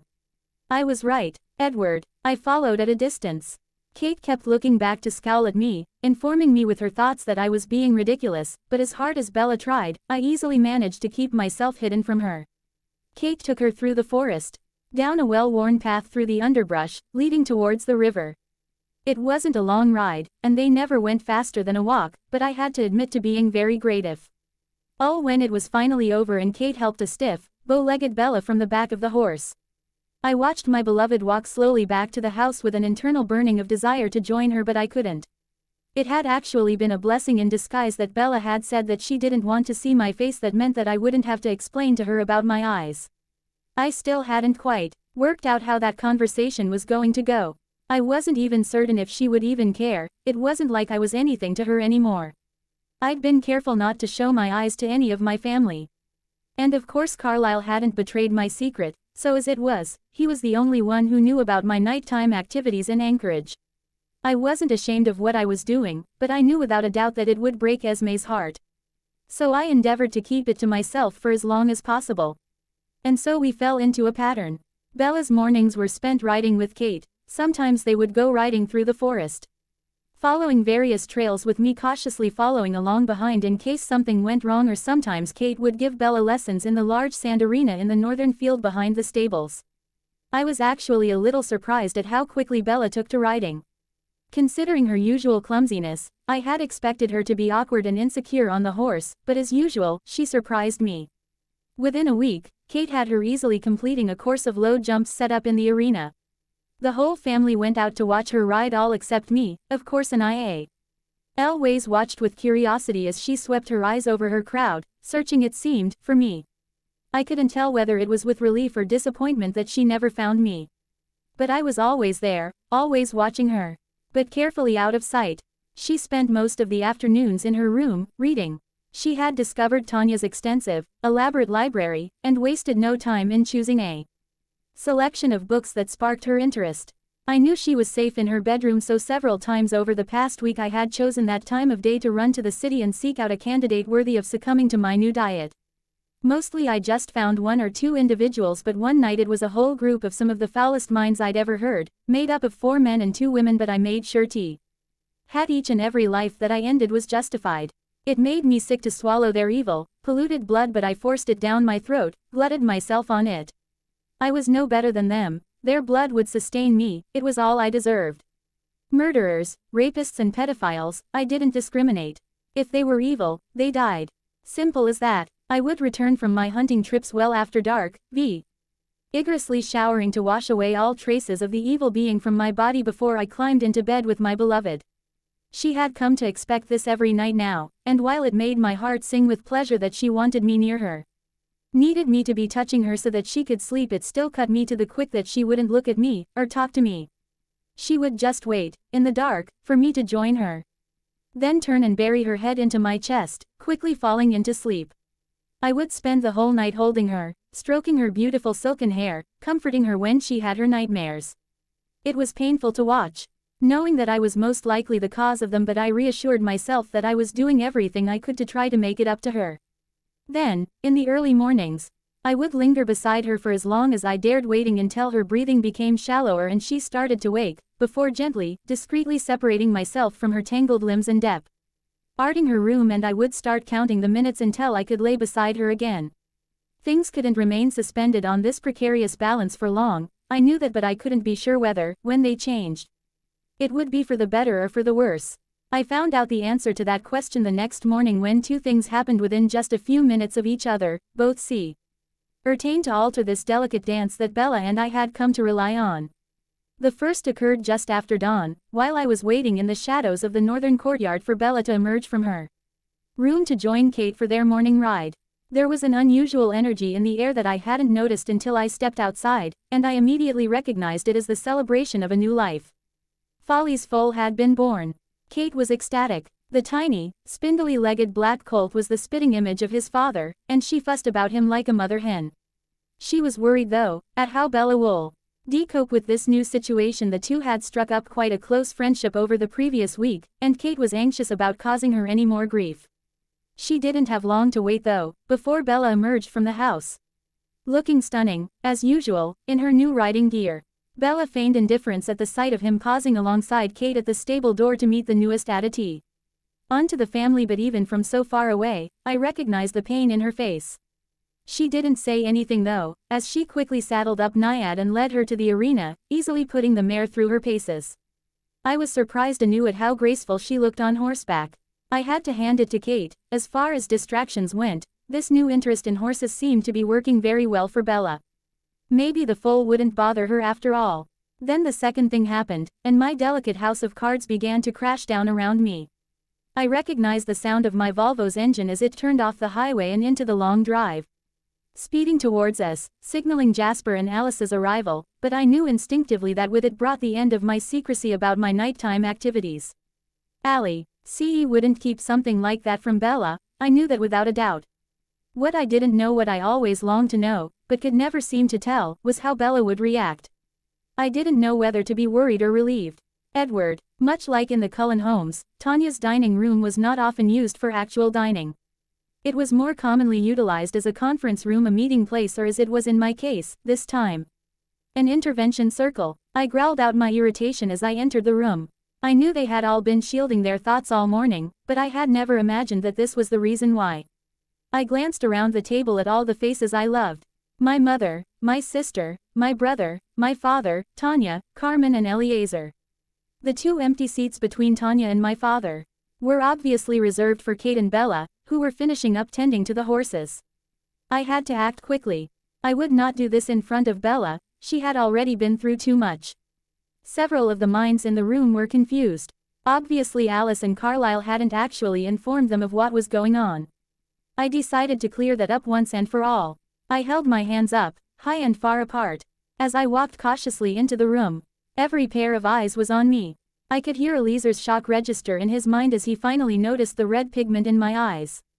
I focused on each of them, in turn, letting them look their fill of the monster that stood before them. Alice wore a look of pity. Esme was ashamed, silently sobbing in the seat closest to me. I placed my hand gently on her shoulder, attempting to comfort her. She immediately covered it with her own. You can all see what I have become. If you want me to leave this coven, then you only need to think it, and it will be done. But none of you will breathe a word of this to Bella. She is already suffering enough. She does not need to be worrying about me. Carlisle stood. Edward, please sit with us. His expression was friendly, welcoming, but his thoughts were concerned, almost desperate. No, I wouldn't draw this out. I wouldn't join them and let them believe, even if only for a moment, that they had a chance of talking me out of this new way of life. No, there is no need for that. There is nothing left to say. Edward, my sister rolled her vision across her internal plasma screen for my benefit. It was of her and Bella and Jasper, in Juneau. At university. We're leaving with her tomorrow. I saw that she had been making inquiries about getting back into school, so Jasper and I enrolled with her. Maybe you could enroll, too. Start afresh, put all this behind you. She had risen as she spoke, and slowly walked around the table towards me, stopping when she was beside me, her tiny body pressed against me in what was supposed to be a supportive, comforting hug. I shook her off. I knew what she was trying to do. No, Alice. Esme looked up at me. It could be good for you, Edward. You could get used to being around people again. Could you at least try? Please. I glared down at Alice. She was no longer smiling. She had seen my answer already. I spoke aloud for the rest of them. I say, it's about time I shift my hunting to Juneau. I turned to walk away, but was stopped by her small hand gripping my arm with deathly intensity. The rage on her face was such that I had never seen before, at least, never directed at me. Her thoughts were a furious jumble of words, but I didn't need to listen to them in her mind, they spilled out of her mouth for all to hear. No, you will stay away from her, Edward. We will look after her in Juneau. You are so far beyond rational thought right now, you can't even see what you are doing to yourself. This is going to destroy you, if you continue to let it, but I will not let you bring her down with you. Or the rest of this family. As she spoke, Jasper had come to stand behind her, his steadying hand on her shoulder not only offering her comfort, but clearly showing me where he stood, too. He would support her, naturally, right to the end, if it came to that. His proximity calmed her, some, and she continued in a slightly less angry tone, but she hadn't lost any of her desperation. You are so much better than this, Edward. We know you made a mistake with the baby, we all did. If I concentrated harder, I should have been able to see what she was and we might have prevented her death. So you're not the only one to blame here, but you are about to lose everything. You have to stop this now. Before she finished, I was already shaking my head, a self-pitying smile playing about my lips. Don't you see, Alice? I've already lost everything. I've proven that I don't belong in this family. I've proven that I don't have a soul. I would end my life. But I don't even deserve the peace of that, not while Bella is still alive and living with the pain and the betrayal that I caused her. I deserve nothing more than to survive on the blood of as many evil beings that I can rid from this world for the rest of her days. She won't know I'm there, Alice, but I will keep her safe for as long as I can. Then when she's gone, I can go too. I can go to hell, where I belong. You still have us, son. Your family will always love you, no matter what. I eyed Carlyle sadly over the table, shaking my head slowly in disagreement to his words. I don't deserve you. I won't be a burden to you all anymore. Everyone was silent. I could hear their thoughts disagreeing with my speech, but none of them actually formed words. For a brief moment I thought it was over. They were going to let me go without a struggle. Then I heard the small voice behind me. Don't I get a say in all this? Bella. He spun quickly to face me, and for the first time in weeks, I tried to actually take a good, long hard look at my husband, but as if looking at twin candles in the darkness, all I could see of his face were the bright red flames where his molten gold eyes used to be. Shock, harsh and pure, ran through me in thin rivulets. Human blood. How had we possibly come this far in just a few short weeks? This couldn't be real. Between his eyes and the anguished faces of his family behind him, I didn't need to be brought up to speed. They told me more than words ever could have. I shook my head in horrified disbelief. Who are you? It's like I don't even know you anymore. He smirked viciously. That's because I've dropped the act. I'm no longer pretending to be something that I'm not. I proved to you that I am the monster I always claimed to be. Do you believe me now? I couldn't help myself. My hand shot out as if it had will of its own and slapped him. I heard Esme gasp. I couldn't have caused him any pain, not physically, but emotionally. My weak slap seemed to have gotten through. He stood before me and hung his head in shame, refusing to meet my eyes. His whole demeanor changed, becoming apologetic and passive. Can we please speak in private, Bella? I hesitated. I knew I would eventually have to communicate with him again, but as things were right now, I didn't trust myself not to say something that I would end up regretting. The stupid thing was, I didn't know if that something would be in favor of reconciling with him, or ending our relationship completely. In the end, I just nodded. When could I ever deny him anything? I turned and walked out of the dining room, automatically following the path straight to my bedroom. It was as good a place as any for this. Despite my sweaty, horsey clothes, I went straight to the bed, rolling onto it and settling comfortably, cross-legged, in the middle, then turned expectantly to look at him. Again the red in his eyes shocked me. How could he have been doing this, and still coming to me every night? How could I not have noticed? I had to start somewhere. It may as well be with the obvious. You're hunting humans again. He nodded, but I didn't see any shame in the action. He seemed almost proud. Only evil people. Bella, I would never hurt an innocent again, not after. I screwed my eyes shut, begging my brain not to finish his sentence. Too late. I know what I am, Bella. And now that I have so spectacularly failed at my pretend human life, I am left with only one option. I must do what only I can do, use my gifts to kill evil beings, so that the world can be a safer place for the one person I love. And the people she loves. I will spend the rest of my existence, Bella, protecting you from monsters like me. I sighed, completely unable to find the words to say what I needed to say to him. He saved me the effort, with what should have been a simple question. Do you still love me? The anguish and agony in his voice hurt my heart, and as much as I knew that I should probably just cut him loose, tell him no, and set him free, once and for all, I couldn't force the lie from my lips. Yes, yes, Edward, I will love you for the rest of my life. He nodded, and moved further onto the bed, resting his head in my lap, locking his arms loosely around my waist, pressing his cheek against my belly. My first instinct was to push him away, but as my hands fell to his head and recognized the silken beauty of his hair, I couldn't do it. I couldn't push him away. So, for just a minute, for what would have to be the last time, I embraced him back, holding him close against me, loving him with all my heart. I knew in that moment that if Edward had been capable of tears, my lap would have been soaked, just like his hair was from my own. His pained whisper was barely recognizable. I'm sorry. I'm so sorry, Bella. I lowered my cheek to rest on his head, curling my body around him as I held onto him for dear life, knowing that this was the last time I would ever do it. I had to end this now. Once and for all, for both of our sakes. I know you are, I whispered back. He lifted his head to meet my gaze, and I gave him a weak smile, in spite of the pain. It doesn't change anything though, does it? He asked softly. I shook my head again.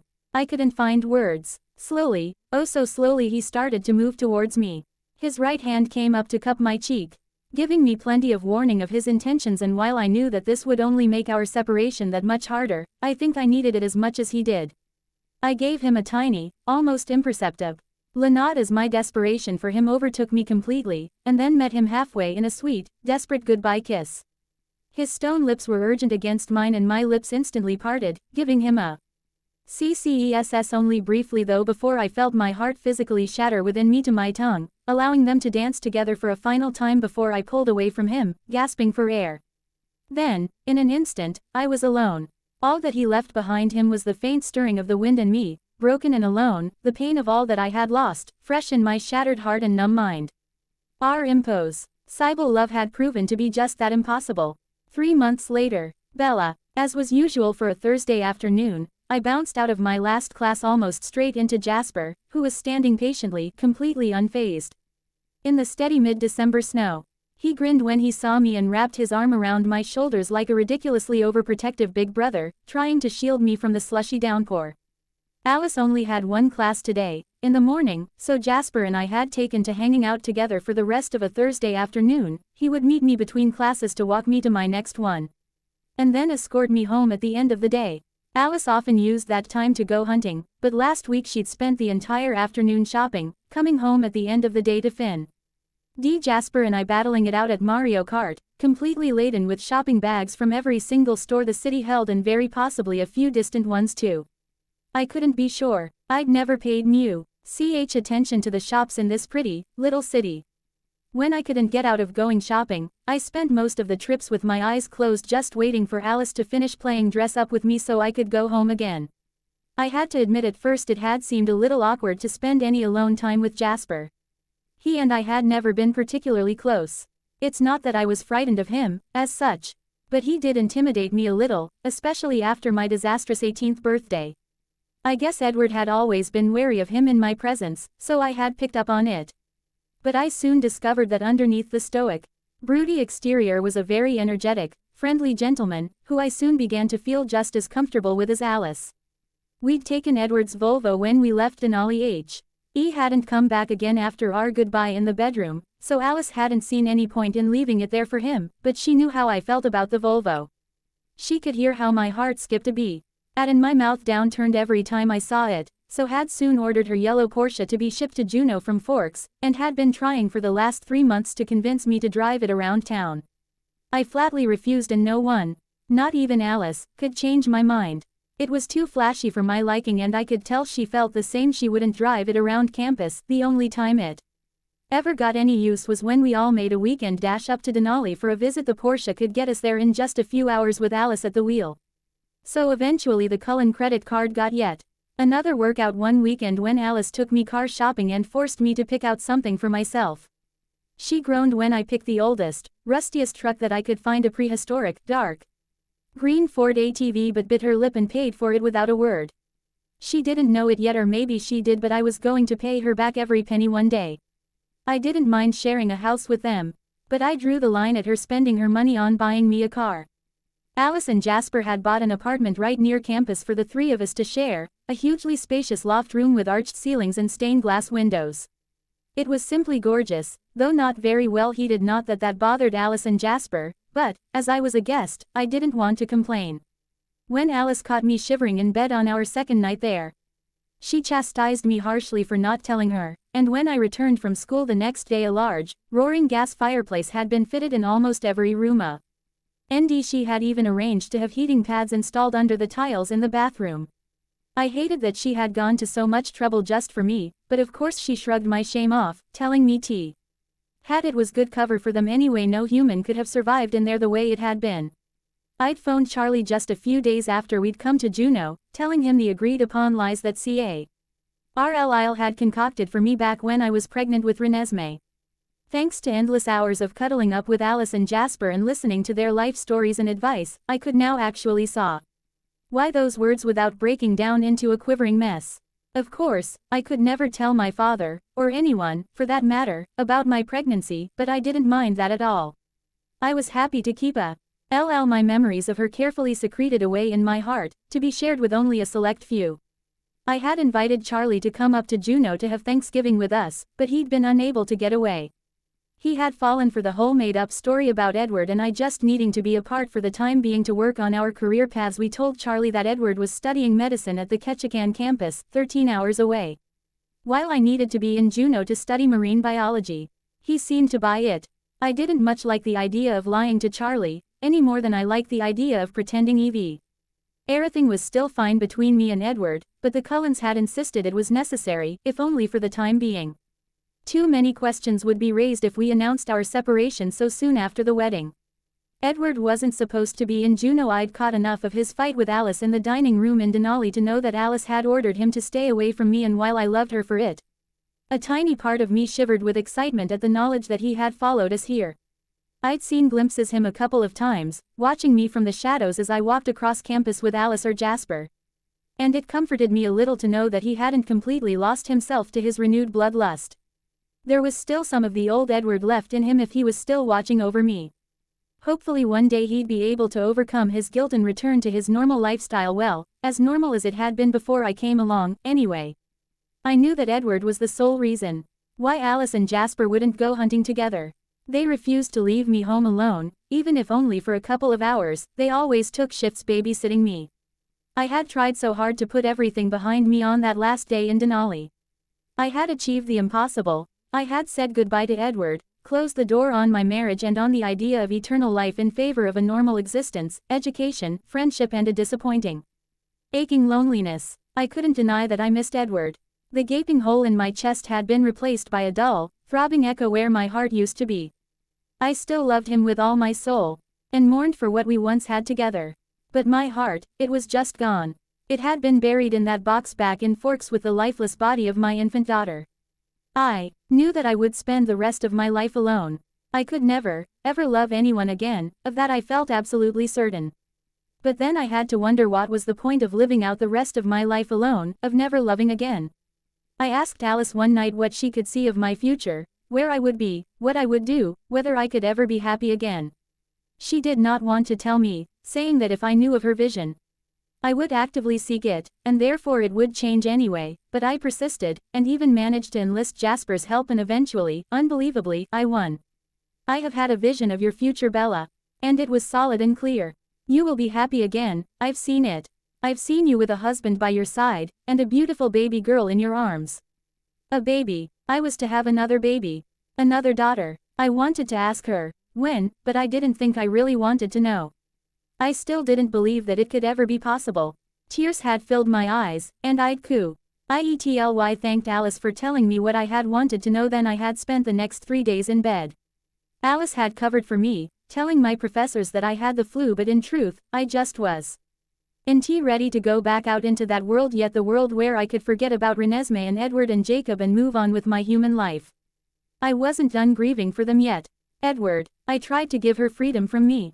From our marriage, from what I had become, and from what I had put her through. If this was what Bella wanted, what she needed, then of course I would never stand in her way. But I could not seem to walk away from her and leave her be. I had told her I would protect her and I would not go back on my word, although I didn't think I could have forced myself to stay away from her if I tried. I followed her everywhere, rarely letting her out of my sight for more than a few hours. I knew she had Alice and Jasper, and although I trusted them both implicitly to take care of her, it wasn't enough to make me comfortable with the idea of abandoning her. I monitored the thoughts of those around her, all those that she came into contact with daily, even those who just randomly crossed her path. Most were fine, just youths intent on enriching their lives by education who paid little mind to the beauty and pain in the face of the angelic girl who floated by them, so obviously caught up in her own little world. She didn't bother trying to make many new friends, some flocked naturally to her the way they had when she had first come to Forks, but mostly she focused on her studies and spent her free time with Jasper and Alice. There was one man in the building where my siblings had bought their apartment who had watched Bella with a disturbing intensity on the day they were moving in. And I could see that he bore a threat to her well-being, so I removed the threat. It was as simple as that. I wasn't sure if he would have acted on his impulses towards Bella, but I refused to take that chance. It was better to be safe than sorry. At first Alice was furious with me for following them to Juneau, but her anger quickly faded into concern when she saw that I wasn't there to make Bella's decision harder. Just to watch from a distance. Alice still hadn't given up on the idea of trying to convert me back to our vegetarian way of living, but she didn't let it put a strain on the time we spent together. Every night for the past 3 months I had come to their apartment. When I was in a sociable mood, which really wasn't very often, I would tap lightly on the door in the small hours of the morning, usually risking being knocked over by my sister's enthusiastic hugs, where I would spend the evening playing the PlayStation with my brother and trying not to think of Bella sleeping alone in the next room. But most nights I simply chose to sit on the roof of their building, right above where my beloved slept, just listening to her breathing and her heartbeat. It was enough to sustain me. Just knowing that she was recovering from all the damage I had inflicted upon her was enough to reassure me that I was doing the right thing. It was enough to keep me away. I had slipped up twice though. If I was allowing myself to be completely honest, those 2 times that she had seen me hadn't actually been accidental slip-ups, they'd been moments of weakness. A test, to see how she would respond to knowing that I was nearby. But it wasn't fair on her to do that to her. I knew that, so after that second time I promised myself that I wouldn't ever be that weak again. She deserved to be able to put her memories of me behind her, and that wasn't going to happen if she kept catching glimpses of me from across campus. I hunted the busy capital city every evening. I didn't actually need to feed that often, but there seemed to be no shortage of vile people for me to feast upon, and so I kept up my nightly vigil, determined to single-handedly make Juneau a safe place for my Bella to live in. I had stumbled across an underground crime ring run by a thug by the name of Joseph Archella. Big Joey, as he was known, was most well known for being a pimp for some of the best girls in the business, as well as being the drug dealer for some of the most disreputable thugs in town. If there was something shady going down in the city of Juneau, chances are that Big Joey had a hand in it. I'd been following his thoughts for several days, not really paying close attention, but listening out for the news of one of his girls, who was due to give birth with the baby of one of her clients, who just happened to be a local senator, a friendly, seemingly happily married man with a young family. Joey's activities wouldn't normally have required my intervention, but I overheard him talking of blackmailing the birth father. It had piqued my interest. Joey's thugs and hired goons had become quite a regular part of my diet, and I knew I was beginning to get under his skin. It amused me when I heard his suspicious mind going over revenge tactics on a rival gang who he believed responsible for the deaths of several of his hired hands over the past few weeks. If he had even an inkling that they were killed by a vampire, he might have re-evaluated his priorities. But I left Big Joey alone today, because today being Thursday meant that I got to spend a few hours alone with my little sister. Today it was her turn to choose the activity, and what would you know, Alice had decided to take me hunting. The vegetarian kind. I had chuckled at the suggestion, but hence she smacked me on the arm with such sincerity, a touch of humor, and just a hint of desperation, I couldn't do anything but play along. We didn't bother with the cars, knowing it would be quicker for both of us if we just ran. And while I was certain that I could never lose the ability to track an animal using my sense of smell, I had to admit I was a little out of practice. A good run could only help me readjust. These days I did all my hunting with my mind. I knew how hard my recent decisions had been upon my family. I had never meant to hurt any of them, but I couldn't go on pretending to be something that I wasn't. It was all well and good for them, pretending to be human, blending into the world. They lived off the blood of animals because they truly were good, and didn't want to be killers. But I wasn't one of them anymore. Really, I didn't know if I ever truly had been. Inside, I think I had always been a monster. I had just fought it, denied it for so long that I'd been confused. But I wasn't confused anymore. I knew exactly who I was. I was only on this little hunting trip to humor Alice. It didn't mean anything. I was broken out of my reverie when a solid ball of slush.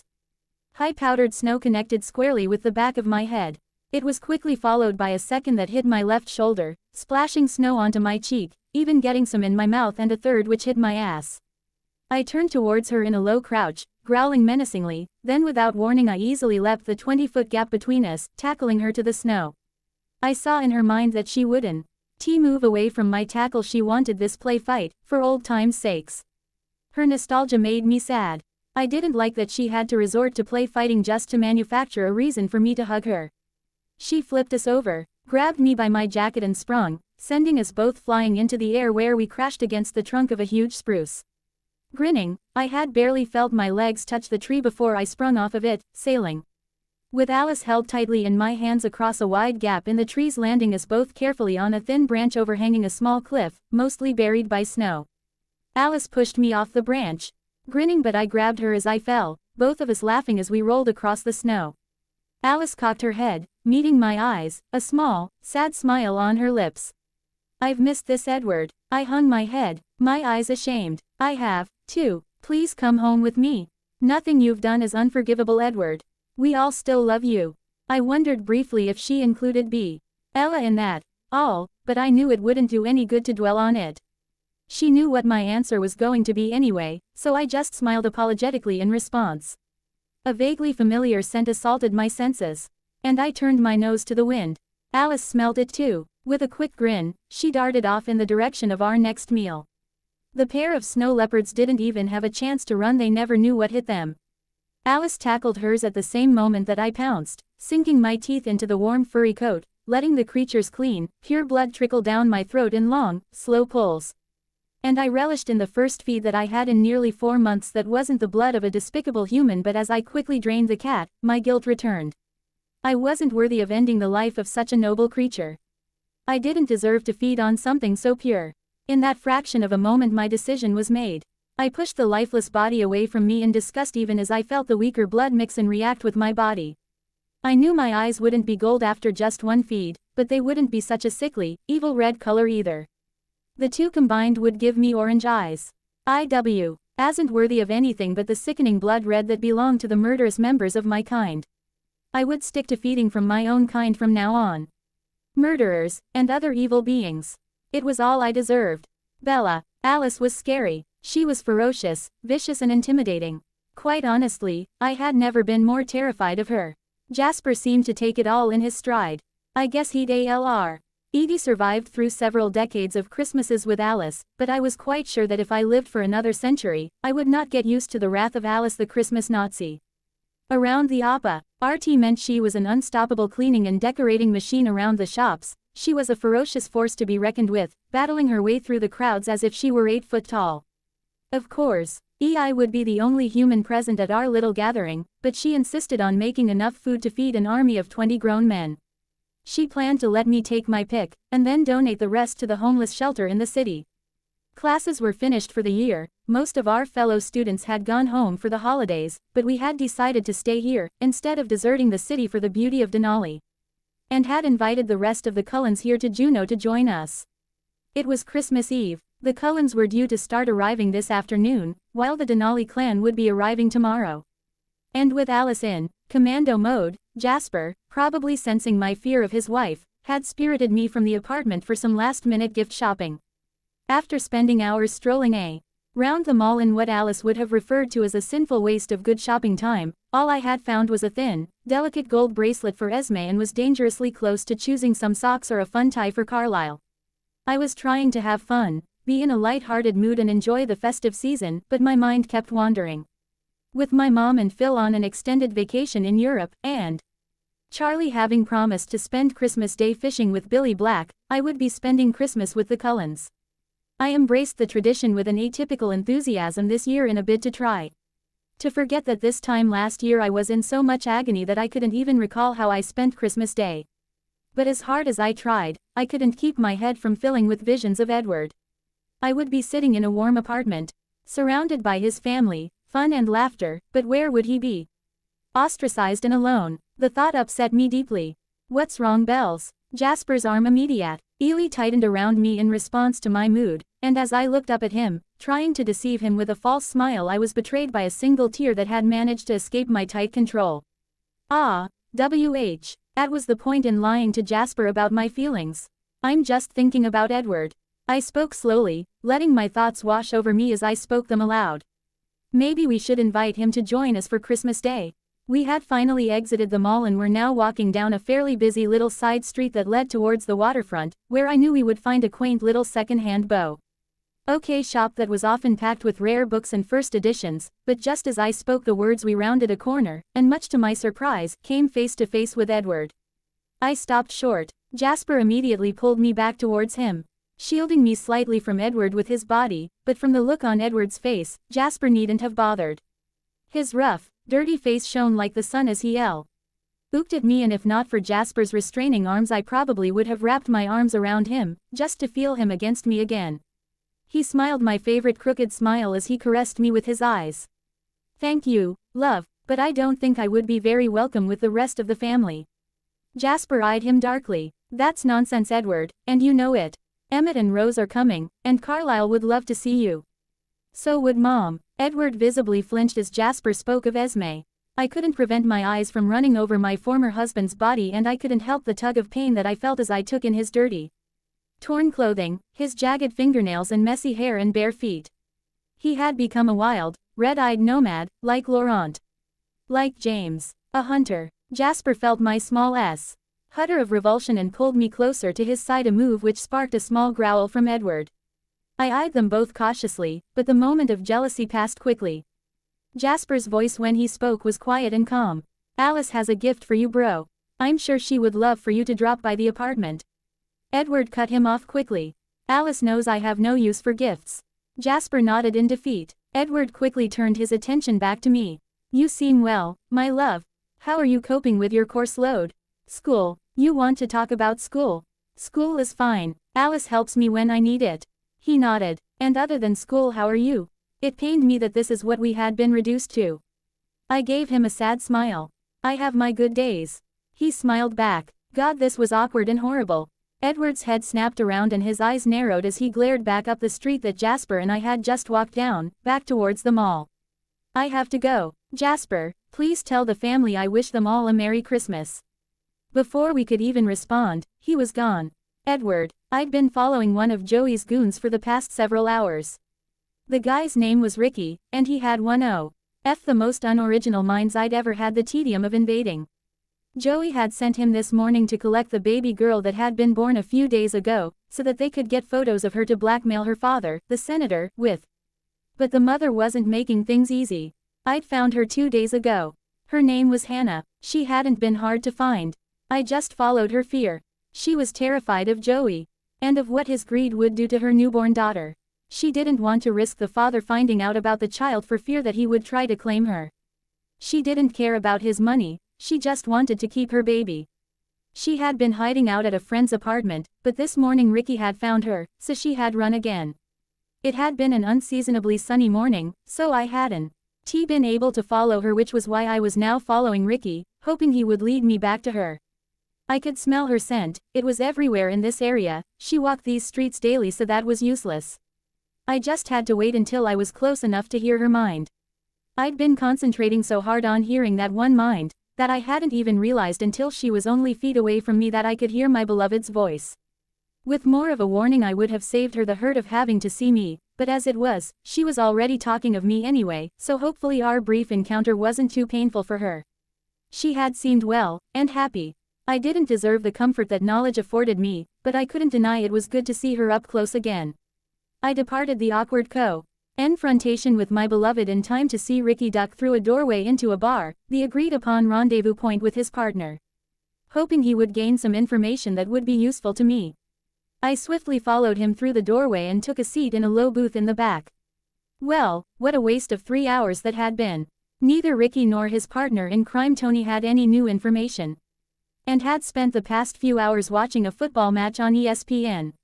I was sorely disappointed. I would have done better to try tracking her on my own.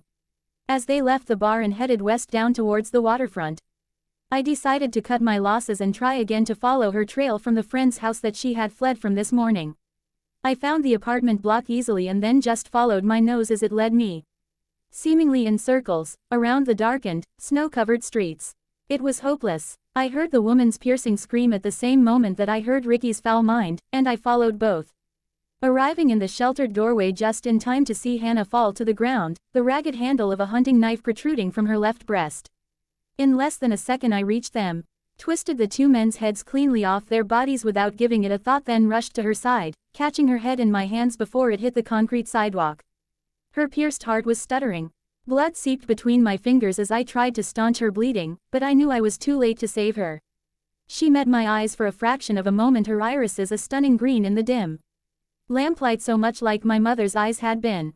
Her mouth opened, and one whispered word escaped her lips as her heart gave its last, fractured beat, and then stopped completely. Daughter. I am not sure how long it took exactly, it could have been hours, but I was prepared to search every single building in every single street of this city until I found the helpless baby girl. I would not give up. I would not let her die too. I listened for cries, and compared the babies who owned them to Hannah's smell. Then when that didn't work, I began searching for the quick, jackrabbit heartbeats of newborns and fetus. I cursed myself when I found her, wrapped in a coat in the basement of Hannah's friend's apartment building. She was cold, and her pulse was weak. She needed medical attention immediately, or she could die. A newborn, in these temperatures, and heaven only knew how long she had been left alone. She could have hypothermia, dehydration, or any of 100 other things that could kill a young baby with ease. My medical training was amateurish at best, and I could hardly go running into the nearest emergency room with the baby of a murdered prostitute without raising suspicions. So that left me with only one option. Carlisle. Bella. I had to hand it to Alice. The girl knew how to throw a party. Music was pumping from the stereo system. Tinsel was hung from every available beam and post, and the gorgeous, unmistakable smell of the magnificently decorated fir tree filled the house with an odor so pretty it was almost making me nauseous.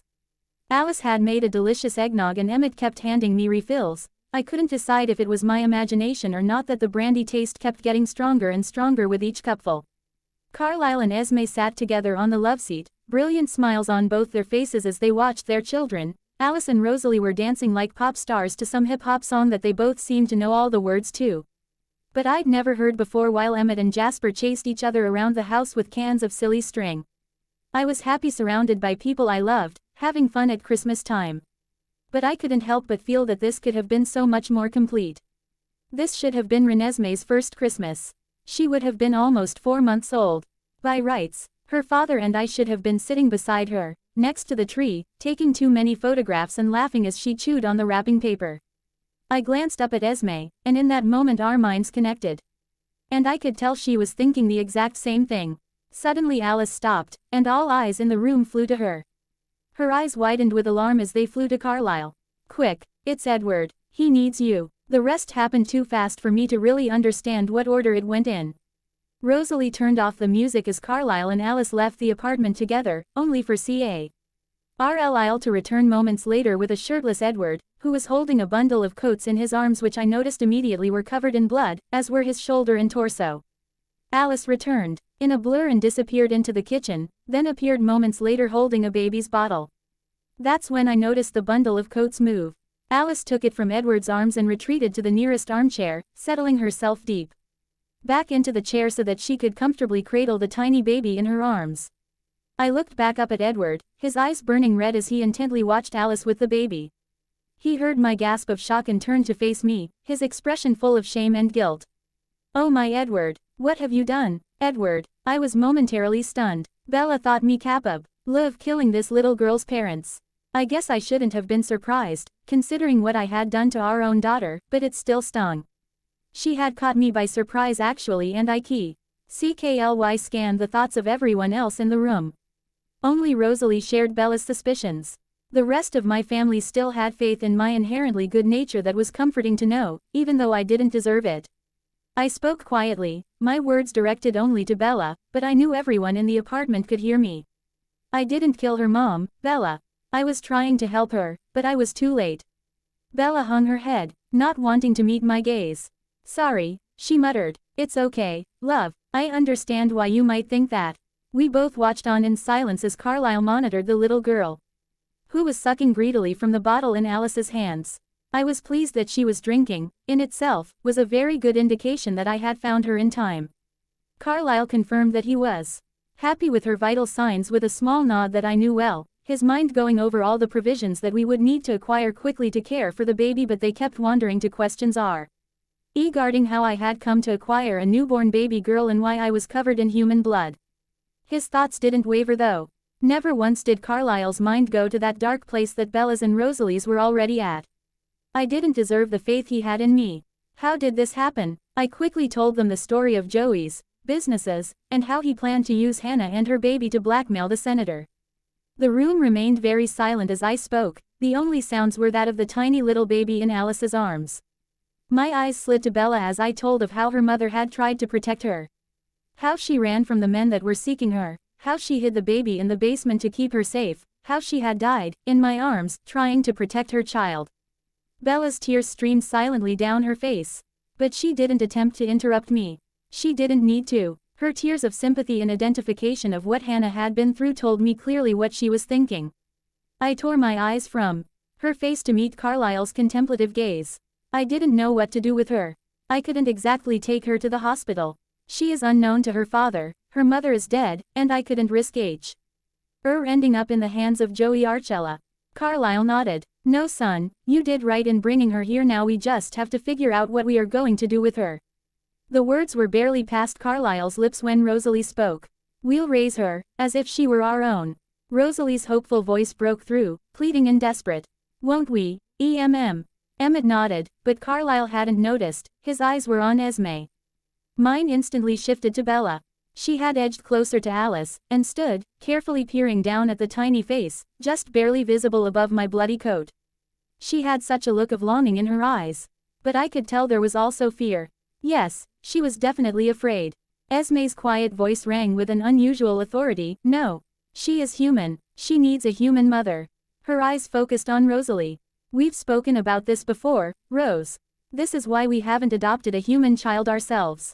What would you do in 20 years' time when she is older than you? How will you explain that without betraying our secret? And if we tell her our secret, then what? We would have to kill her, make her one of us. Would you take her life away, Rose? Rose gritted her teeth in her anger, but shook her head. No. Esme's gaze shifted to Bella. There is only one of us who can raise this baby, if we are to keep her with us. Otherwise, we will need to hand her over to the authorities. Bella glanced up, a little shocked to see that everyone in the room was looking at her. Her mouth opened, then closed again without a word. Instead, she leaned over and carefully lifted the tiny child out of my putrid coat and up into her arms. The little girl's gaze instantly found Bella's face and their eyes locked. I felt my dead heart stir with hope. Her tiny fist flailed in the air, making Ella grin with her instant love and affection for the helpless baby. Yes, she would do it, I could see it in her eyes. She would be a mother for this little girl, and they would both thrive because of it. Two lost souls, an orphaned baby and a grieving mother, thrown together by fate, with a little help from vampires. With her arms now free, Alice leapt up from the chair, an excited EU energy about her and darted quickly around the apartment, dropping my coat in the trash and quickly grabbing a large, soft towel from the linen closet to wrap around the baby. It went easily around her 4 times, making her a snug little wrap to sleep in until we could buy her some things of her own. No sooner had I thought it, than Alice had the same idea. We need provisions. There are still a few stores open. Who's up for a shopping trip? I couldn't help but grin. Trust Alice to find the glass half full. I glanced at Jasper, who rolled his eyes playfully, but allowed himself to be drawn out of the apartment by an overly eager, enthusiastic Alice. Don't go too crazy, Alice. We don't even know if we are definitely keeping her yet. Bella's voice was soft, but we all heard it. Yes we do. She smiled softly up at me. In what appeared to be gratitude, then turned to meet Alice's ecstatic grin. Alice bounced towards her, gently stroking the tiny, silken soft arm as it beat ineffectively at the air, cooing down at the beautiful baby. When the little girl found, and tightly gripped, Alice's finger, I thought she would squeal in joy. She looked up at me meaningfully, indicating the baby as she spoke. She belongs here now, with us with you. You are her savior. She owes you her life. I growled angrily at my favorite sister. She doesn't owe me anything. Alice wouldn't give up. She wouldn't be alive if you hadn't found her, Edward. If you hadn't been on the streets, hunting wicked people, you never would have known she existed. Even when you think you're evil, you're still doing good. She grinned at me. Not that that means you should go out there and keep hunting, but you get my point, right? I nodded, trying not to laugh. Alice had a very screwed up logic, so met times though it still mostly seemed to make sense to me. But it was her parting thought as she walked out the door with Jasper on one arm and her handbag over the other that had me reeling. Your future has changed completely tonight, Edward. This little one will bring about the resurrection of your relationship with Bella. She winked at me as she reached to close the door behind them. Don't screw it up. Bella yawned loudly, trying to stifle it by turning her head into her shoulder, as her arms were full with the baby. I think I'm going to go to bed, I need sleep. She turned to me. Do you mind if I take her with me? Her eyes connected with mine, hers happy and hopeful, mine thrilled to have made her happy and hopeful, and I nodded, not trusting my voice enough to speak. Rosalie smiled sweetly at me. But the smile certainly hadn't reached her eyes, or her mind. Emmett stood beside her, towering over her as he attempted to offer her comfort, but Rosalie was too pissed to accept it. Edward, next time you decide to go on a murderous rampage, do you think you could get me one of those? Esme gasped, her head snapping up in shock to glare at my sister. That's enough, Rosalie, Carlyle growled at her. I glared at Rose, but I couldn't contain the small twinge of pity that I felt for her too. Yes, she was a complete bitch, but she really would have made a wonderful mother. To have a baby dangled in front of her like this and then just given to someone else must be absolutely heartbreaking for her. I met her venomous gaze with a small, sympathetic smile. I am sorry, Rose. I know how hard this must be for you. She just continued to glare at me, but her mind was surprised at my compassion. I could almost have laughed. It wasn't very often that Rosalie ran out of things to say. I turned with Bella, allowing one hand to gently rest in the small of her back as I guided her towards her bedroom just to tuck them both in. My two beautiful angels. Bella. I sat on the bed, still marveling at the tiny little child in my arms. His voice was barely a whisper. I want to help you look after her. I feel like we've been given a second chance, Bella. Alice is already telling me that this baby will bring you and I back together. I won't rush anything, love, but I don't want her to be wrong about this. If you think you can handle having me around, then I will stay. The little girl moved in my arms, and my instant, natural reaction was to start gently rocking her, softly rubbing circles on her back in time with my sways, and within moments she was settled again. I smiled widely as I gazed down upon her, and I couldn't even bring myself to look away as Edward started talking again, in a low, soothing voice. Nothing can ever replace Renesmee. I would never even try, he broke off when I cringed. Fresh tears escaping me and dripping onto the soft towel. This little one is going to need a family, and I don't want to send her back out into that world of criminals and blackmail and prostitution. I want to keep her safe here, with us. Suddenly he was on his knees before me, one of my hands gently clasped in both of his. I swear, I will never hurt her, Bella. I just want to be a part of her life. I need to be a part of yours again, even if we're just friends. He nearly choked on the word. I nodded slowly, choosing my words carefully out. Oh, F the thousand thoughts that were swimming in my head at that second. What about your diet? He shook his head vehemently. I don't want to be a killer anymore, Bella. I swear, I'm done.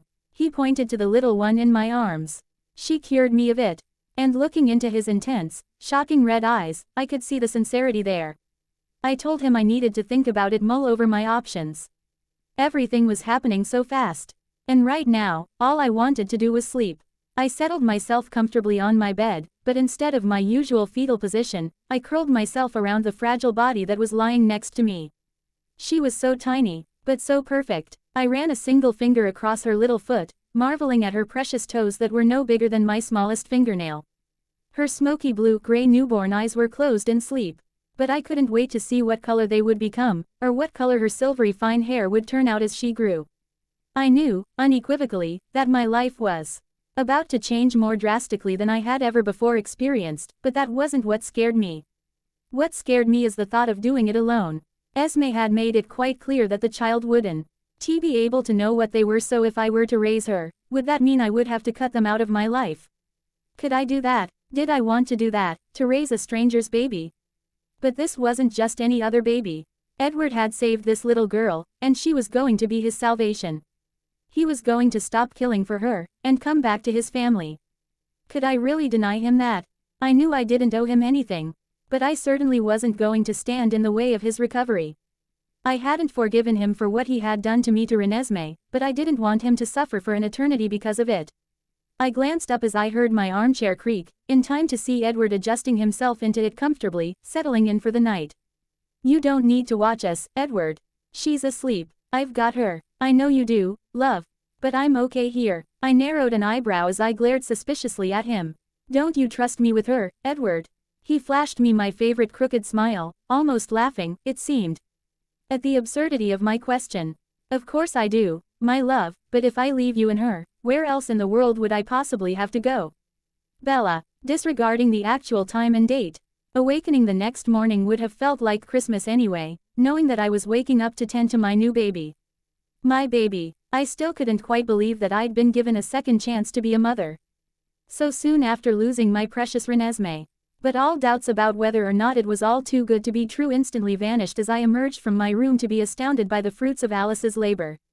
I stood, slack-jawed and gawking, at what must have been every single device, gadget and gizmo invented for babies strewn haphazardly throughout the living areas in various stages of assembly. Holy Alice, what did you do? Hold up a baby store? Almost, Jasper smirked. She bribed the manager to reopen, then emptied the place out. I laughed incredulously as I wandered from toy to trinket, picking up and inspecting a Disney musical mobile before moving on to run my hand down the fur of the 5-foot-tall teddy bear sitting in the corner. And then I spied the clothes Ace dresses with matching bonnets and booties, warm onesies and matching suit sets in pretty pinks, pearl whites, soft greens and buttercup yellows were all hanging in a long, low, very intricately CA-RVED girly-looking freestanding wardrobe that was clearly intended for the nursery. In the same matching wood I spied a change table, crib, bassinet and ornate high chair. I turned, grinning, to face the incredibly generous, stunning and wonderful Alice, and when I couldn't find the words, I leaned in and pulled her into a tight hug. Well, it was tight for me, but being made of stone, she probable. Why hardly felt it, but she returned it gently. I pulled back and met her eyes. No one has ever explained the concept of overkill to you, have they? Nope, she replied, popping the P. I looked around, noticing suddenly that several familiar faces were missing, as was the baby. Where is everyone? Alice waved a hand nonchalantly over her shoulder, indicating the back of the house with indifference.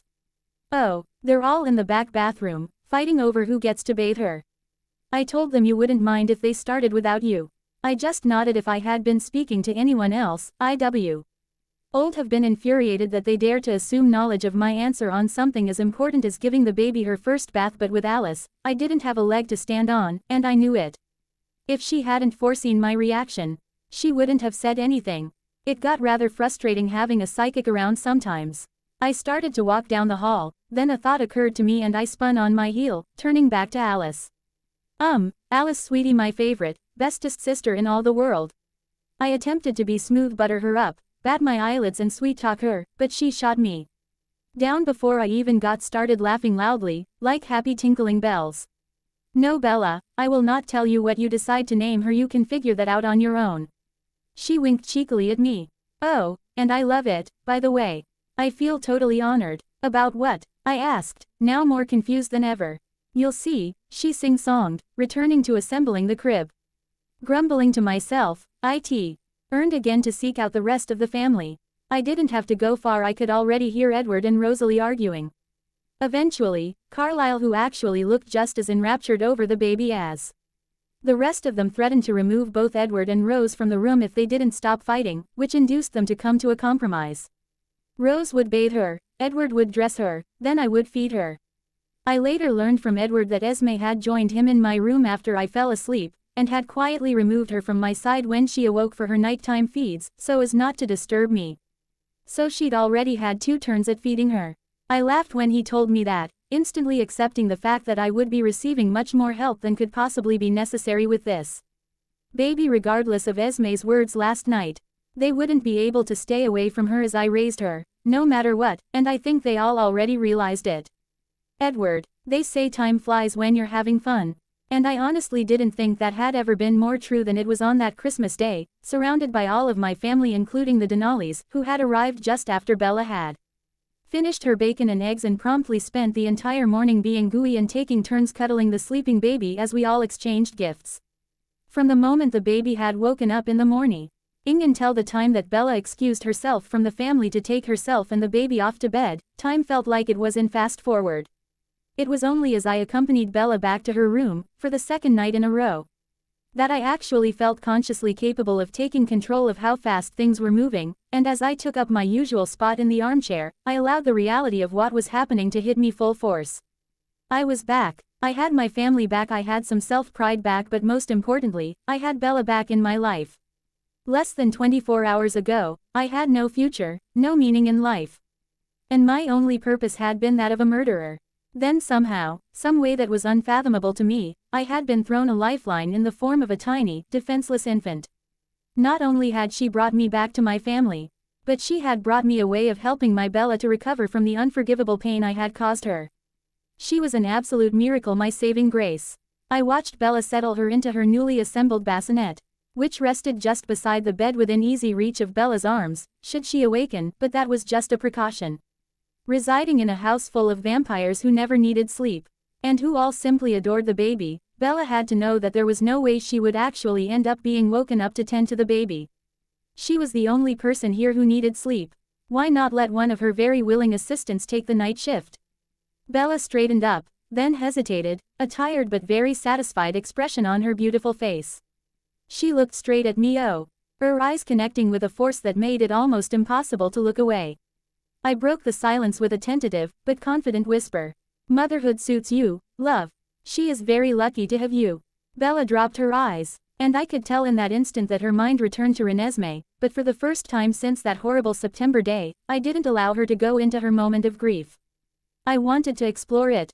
I leapt up from the chair and joined her on the bed, sitting by her side, and covered her hand with my own, keeping my voice as soft and unobtrusive as I could. I broke a promise the day I took Renesmee from your body, Bella, and I will never forgive myself for it as long as I exist. Do you know what that promise was? Her tears had spilled instantly at my mention of what I had done to her. But she stayed with me, shaking her head. No, in answer to my question, her head hung in agony. I had promised you that I would never force you, never defy your will, and I horribly broke that promise when I violated you on that table. I became the monster that I had never wanted you to see. I overpowered you with my strength, and I stole your choices from you. I had noble intentions. Bella, you know that I would not sit back and watch you die, but that wasn't my decision to make. I know that now. I stopped while she shook with the worst of her sobs, and while it killed me to see her cry. Especially as I was the cause of it, I couldn't stop until I had explained my point to her. I wanted her to understand how things would be between us from now on. I know you will never forgive me, love. I understand that completely, that you are even allowing me to be near you and this little one is a gift I do not deserve. I just want to make you a new promise, Bella, and I swear to you, I will never break it. Not for anything. What's that? She asked softly, having momentarily quieted her sobs. I met her beautiful brown eyes and stroked a lock of her silken hair away her tear-drenched cheek before I replied. I will always respect you, Bella, from now on. I will respect your wishes, and your choices, and your decisions regardless of my best intentions. I swear, Bella, I will never hurt you again. I just want to be here, always, for you and for the baby. Is that okay? She nodded gently. Okay, but I am going to need my own space, Edward. You can't stay in my room every night, not unless I ask you to. Okay. I could accept that. Okay. She put a hand gently on my arm. This doesn't mean we are back together, Edward. I'm not ready for that. To be honest with you, I don't know if I'll ever be ready for that again. At least, not like we were. I felt a crushing grip, squeezing my heart, trying to choke and suffocate me all at once, but I wasn't going to argue. I was in her life that was already more than I had dared to hope for. I would take it and be satisfied with it. I need to ask you something, Edward, something that has been on my mind ever since that day. You can ask me anything, love. I will answer it as honestly as I can. She looked up into my eyes, again startling at the horrid redness of them, but she didn't flinch away. How could you have done what you did? You must have known that I would hate you for it, so why take that risk? You destroyed our marriage, our love and our trust, all to try to save my life when I might not even have died at all. I would have kept my heart beating, Edward, after her birth, so you could change me. I promised you I would keep my heart beating. Why wasn't that enough for you? Her voice was aching and accusatory. But hadn't I just promised to respect her, and to answer her as honestly as I could? Don't you see, love, how simple that choice was for me? You are everything to me. How could I have ever loved her? Regardless of what she was, if she had killed you, she would have been orphaned, for I would have followed you soon after. She nodded, fresh tears glistening in her eyes, but I knew that she understood. A small smile crept onto my face as I overheard what my family was doing in the living room. I groaned aloud, and Bella looked at me curiously. Are you going to sleep now, love? Or are you up for a little family chat? She eyed her bed longingly, but her curiosity was obviously stronger than her fatigue, so she asked me what the chat was about. We both might want to get back out there soon. Or they're all going to name this baby without us. Her eyes went wide with surprise. Oh, I'd been thinking about that. I smiled happily at her. That's funny. So had I. I rose quickly and offered her my hand, which she accepted quickly without hesitation, linking our fingers, and we walked together out into the live debate about the best name for our new child. Bella, I can't help but notice some similarities between Hannah's situation and your human mother, so if you don't mind, Edward, I would like her name to somehow include Elizabeth. Of course I don't mind, I think she would be honored. Are we giving her a second name? I was thinking something for her birth mother. Elizabeth Hannah, maybe. Rosalie flicked through the baby name book on her lap with inhuman precision, stopping directly on the H section of the girls' names. Hannah, Hebrew, meaning full of grace. How about Elizabeth Grace? Emmett chuckled softly from the seat beside Rose. Yeah, that would make sense if you think about it. Calling her Grace, I mean her mom was pretty full of grace for about 9 months anyway. Jasper hooted with laughter. Kate scowled, trying to suppress a small grin. Rose just leaned over, not even taking her eyes off the book, and slapped him deftly across the back of the head. I smiled at her. How about Rosalie Elizabeth Grace Cullen? She beamed at me a little stunned. You would name her for me? As long as you wouldn't mind. Mind? Are you kidding? Bella, I would love that. I'd never seen Rosalie's smile more brilliantly beautiful. I turned to Alice. Do you mind? Alice grinned. I've already told you I'm honored. But I know you can come up with something more original for a second name. As we all went back into think mode, I suddenly had a nervous thought. If Esme didn't want the baby to know what they were, should I give her my maiden name, so that she doesn't see the connection? I quickly ran the question by Carlisle. He smiled kindly. Aren't you still a Cullen, Bella? I glanced nervously across at Edward, but failed to read his expression. Yes, I spoke in a small voice. You and the baby will always be AP. Part of this family, Bella, no matter what names you have. The choice is yours. I nodded appreciatively. Of course Carlisle was right, but the baby was a part of Edward too, and she deserved to carry his name. It's up to you, Bella. I don't mind. After all, what's in a name? That which we call a rose by any other name would smell as sweet. He wiggled his eyebrows playfully. I grinned as I continued. Ed with a personalized version of Juliet's lines. So Rosie would, were she not Swan called, retain that dear perfection which she owes without that title. I felt a small shiver in my heart as I shared that moment with Edward. It felt like old times. I sat close beside him as I tried desperately to come up with ways of blending some more family names together, to make her original name even more meaningful.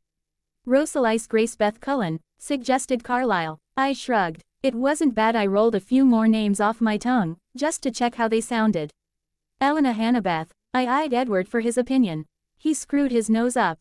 Or you could try combining Elizabeth and Carlisle, Carliza Carlizabeth. Tried Esme. Emmett's booming laughter again filled the room. Faux shizzle, Carlizzle, how's it crackalackin'?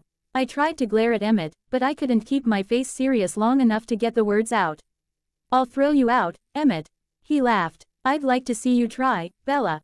I turned my attention back to Esme, responding to her suggestion as if Emmett hadn't interrupted. No, I've already used Carlisle's and Charlie's name in Renesmee's name. I don't know if I ever actually told you all. But her full name was Renesmee Carly Cullen. That's beautiful, Bella. Thank you, spoke Carlyle softly. The room fell silent again. Briefly, Rosalise Lysana Cullen, offered Jasper. The whole room turned and looked at me. I grinned at Jasper. Rosalise Lysana Cullen. I tested it, liking the way it sounded. Edward met my eyes and gave his nod of approval. I turned back to Alice and Jasper sat entwined on the couch, presenting them both with a very grateful smile. Thank you, Jazz, it's perfect. Bella. I sat with Kate on the sofa in the living room, Rosalise comfort AB.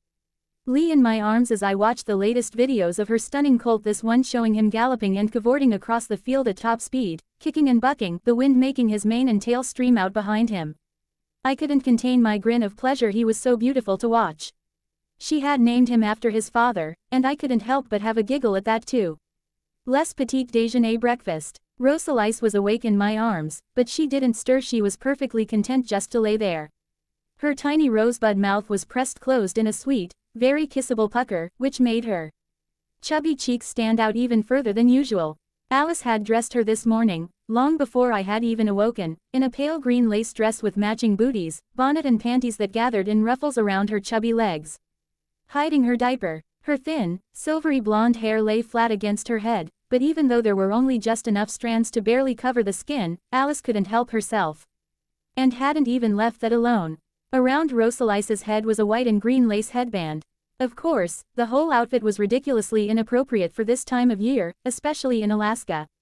But the top-floor apartment had been maintained at such an unusually warm temperature since the baby's arrival that even I was walking around in t-shirts. Every gas fireplace in the apartment burned 24/7.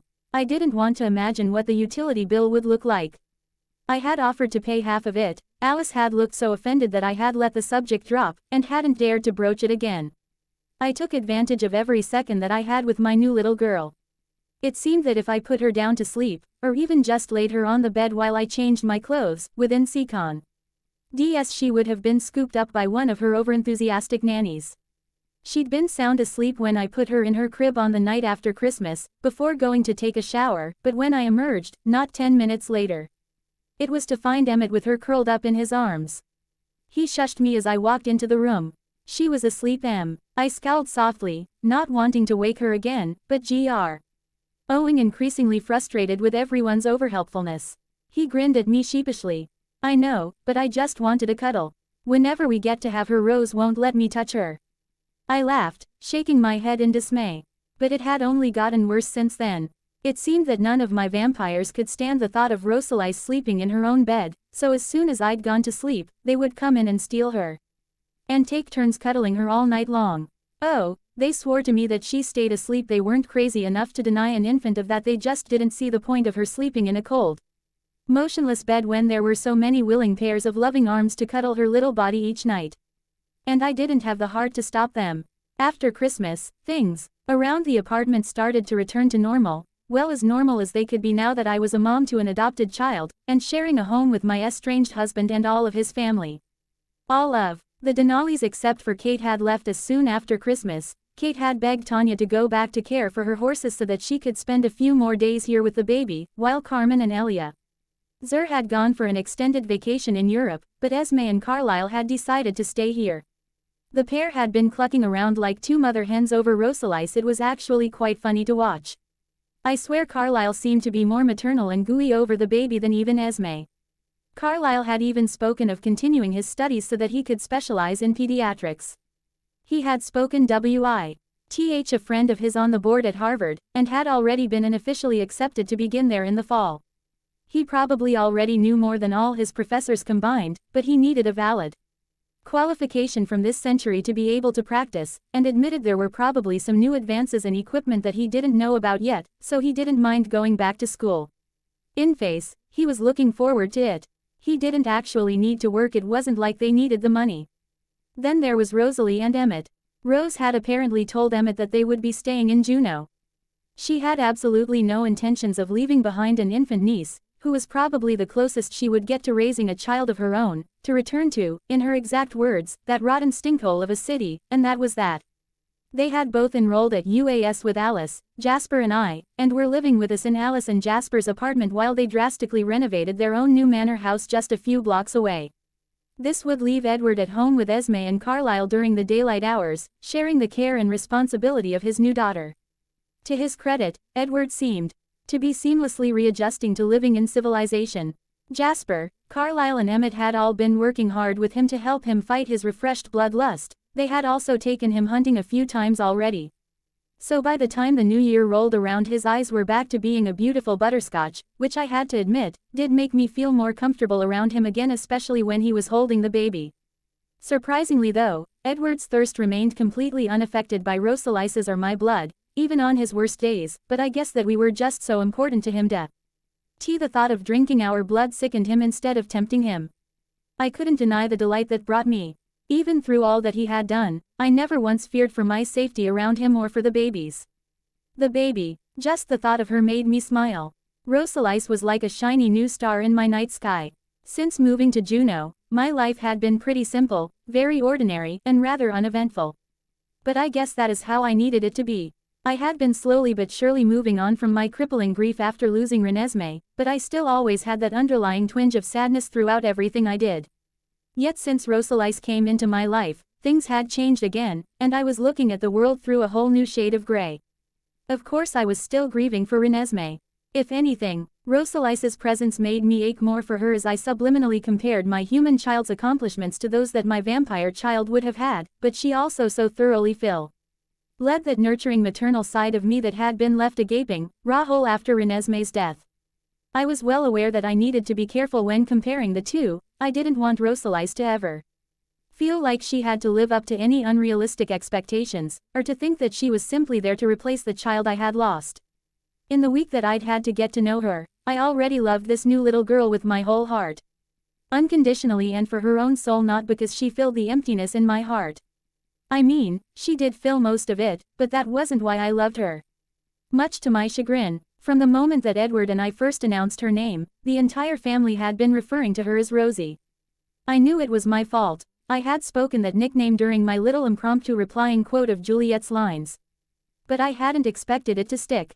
It wasn't that Rosie was such a bad name, I thought it was quite cute actually, but I loved the originality of Rosalys, and I defiantly refused to be pressured into shortening it myself merely because everyone else was.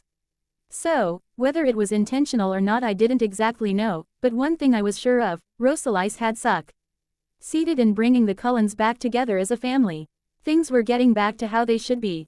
Well, almost. While I couldn't deny that I still loved Edward, and I tried very hard to show him that I did trust him with Rosalys, I couldn't help but feel a little weirded out by the way the family treated us when we were together. It was like we were still a couple in their eyes, and it made me uncomfortable. Jasper noticed it straight away, of course, and he tried to soothe away my fears, but I was still uneasy. If things continued back on this path, Edward and I would be officially back together within a month or two, and I knew I didn't want that.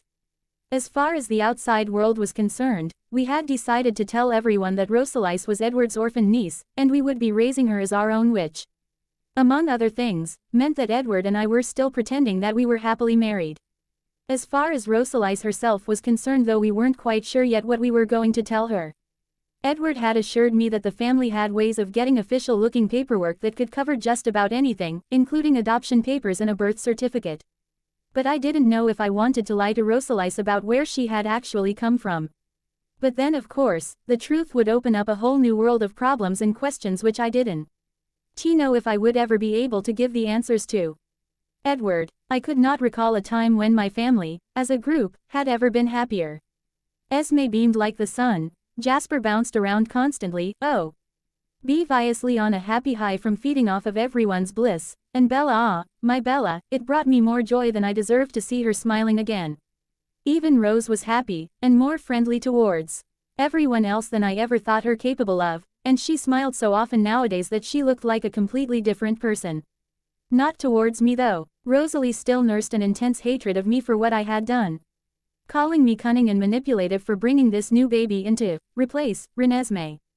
We mostly just tried to avoid each other, but it wasn't easy, and it worried me deeply that to some degree Bella might share some of the protectively over-paranoid concerns that plagued my sister. Rose had made it very clear with her thoughts that she didn't trust me around the baby, and when I was alone with Rosie she watched and listened to my every move, constantly on edge, just waiting for me to slip up. I understood her fears. I knew they were warranted, but I had vowed to earn back my family's trust and respect. And I couldn't expect to do that in just a couple of days. So as much as I wanted to, I refrained from confronting Rose. She was just trying to protect Bella and Rosie. And I couldn't fault her for that. Then there was the matter of Bella. Seeing her with a baby in her arms made me ache with the love I felt for her, and the longing that I felt in every second of every day for the trust in me that she had once had. I knew I would never earn it back, not to the degree that I had it, but I was determined to show her that I could be good enough to earn a plaque in her life again, that I could be a good father, despite being a monster. This little one was my salvation. She deserved for me to change. Bella deserved for me to change. I hadn't spent any alone time with Bella since Christmas Day. And although I couldn't hear anything in their thoughts, my suspicions that this was a deliberate action on the part of my family wouldn't go away. They were willing to let me have more than my fair share of cuddle time and care of Rosalise, but when Bella was around, it always seemed to be more convenient for one of them to assist Bella, either that our Carlisle or one of my brothers would choose the exact moment that Bella walked into the room to decide that I needed another counseling session, or a hunting trip. Jasper and Emmett seemed to be of the opinion that if I glutted myself on animal blood, it would help with my transition back to vegetarianism, but really, I think they just didn't like the look of me with red eyes. I'd been hunting them both twice on separate occasions in the last week, and I actually was enjoying the addition of Alaska's winter wildlife to my diet. I still couldn't bring myself to feed from wolves, though, out of respect for Jacob and what he had sacrificed for my beloved. Carlisle, though, wasn't so quick in allowing me to forget the reasons for my recent slip. In his efforts to try to talk me off the ledge, so to speak, he had insisted on meeting with me daily to discuss my feelings of guilt over my betrayal of Bella's trust that had inadvertently led to Renesmee's death, which of course had been the motivation behind my latest lapse from our vegetarian lifestyle. He thought that if I could put that guilt behind me, I would be able to forgive myself and move on. The main problem with these counseling sessions was that I had heard it all before. I was well educated and intelligent, so I already knew the theory behind everything they said to me. I just didn't necessarily agree with it. Carlisle had tried to tell me that Renesmee's death wasn't my fault. Bullshit. I had cut her out of her mother's womb. Of course her death was my fault, and nothing any of them could do or say would ever convince me otherwise. I hadn't given Carlisle's words a lot of thought during the months that I'd been a renegade, but since returning to the family, I had begun to wonder whether my father truly would have done what I had done. He said he would have killed what we had perceived to be a monster, but I just could not seem to picture him taking Bella's will from her the way that I had. If she had begged him, the way she had begged me on that table, he wouldn't have been able to go through with it. I was certain, if it was what she wished, he would have respected that even if it had killed her. That was where my father and I differed, I guess. As hard as I tried to be, I just wasn't as strong as him. He was proud of me for returning to the family, but part of him ached with the knowledge that it wasn't my love for my family that brought me back, it was the overwhelming need to love a child, even a stranger's child, and to give that child to my bride. Even Carlisle believed that I was attempting to replace Renesmee with Rosalise, but I couldn't find an argument convincing enough to make them think otherwise. Was it true then? Was I seeking absolution from the sin of killing my daughter, by saving someone else's? It did make sense. And if it was true, would that forever taint my relationship with my new daughter, the way that I knew my betrayal would forever taint my relationship with Bella? Bella had accepted me back into her life. She was willing to accept me as the father to our adopted daughter, yet, our marriage was over. Yes, she still loved me. Hearing those words from her lips made my heart sing, but she'd said herself, it wasn't enough. Would this mean that we would raise this child together as friends? I barely knew the meaning of the word, especially when it came to Bella. Being just her friend seemed an impossibility to me. Would this also mean that Bella would live out her life as a human, and eventually die? In the beginning, it was all I wanted for her, to remain human. To keep her incredible heart beating, to never allow the monster that infected the rest of us to ever take up residence in her body. But now, selfishly, the thought that I had done had changed her so much that she could no longer bear the thought of an eternity with these memories. Something she had once begged me for stung like salt in an open wound. And so, Me to these counseling sessions with my father, if not to answer his questions, then to seek answers for my own. For I would try, even if it took the rest of her life, I would continue to try to restore Bella's faith in me. I had to. It was what I was living for.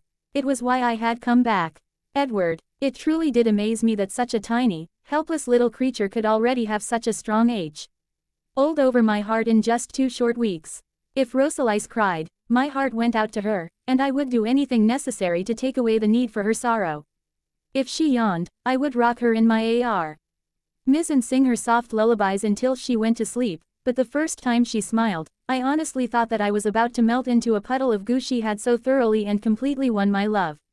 I thought often of her birth mother, and of what the woman had sacrificed to try to keep this little one safe.